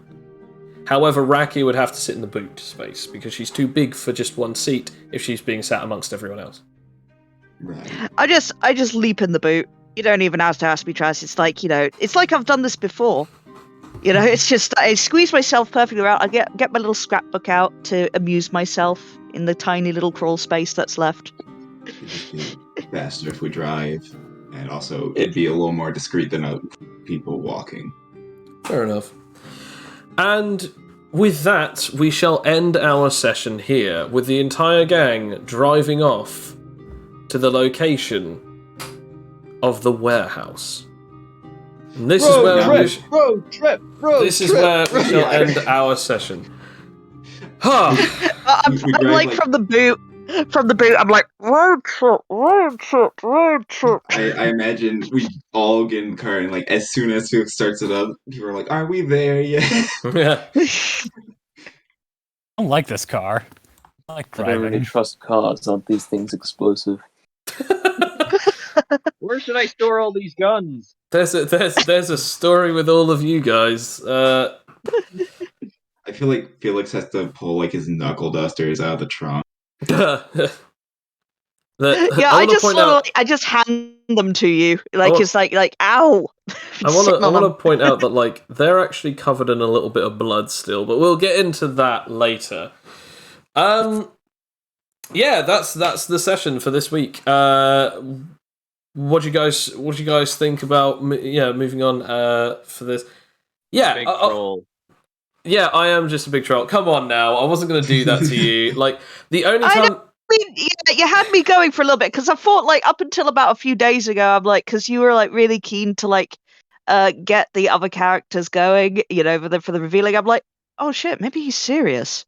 And then there was like Sam in my ear constantly like, he's gonna do it. It's all over. I had so many plans, but he just hates us, I guess. I got so much hate from this, by the way. Just to let everyone know who's still listening, I got so much hate from these guys because I'd ended the campaign.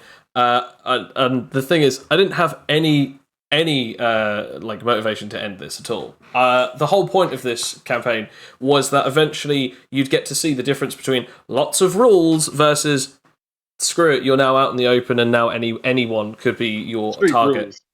So yeah, this is the Crucible of Avarice, a fighting tournament where only the greediest and only the strongest will survive. Yeah. Heck. Things just got a lot more dangerous. I gotta be honest though, you had me, I almost thought I was definitely. Thank God I got those milestones because I would be dead as a doornail. Yeah, I have to be honest. Bullets. None of those bullets actually break your vitality, which was the saving grace. Been fine, actually. It would have only been if you actually went to like minus your maximum health, or if they had actually put you into fatal moments at that point. But none of them could break your vitality to even do so. Thank God for that. Yeah, I mean, if they'd shot you again, they would have just killed you at that point. But obviously, absolutely. Fletcher came to the rescue.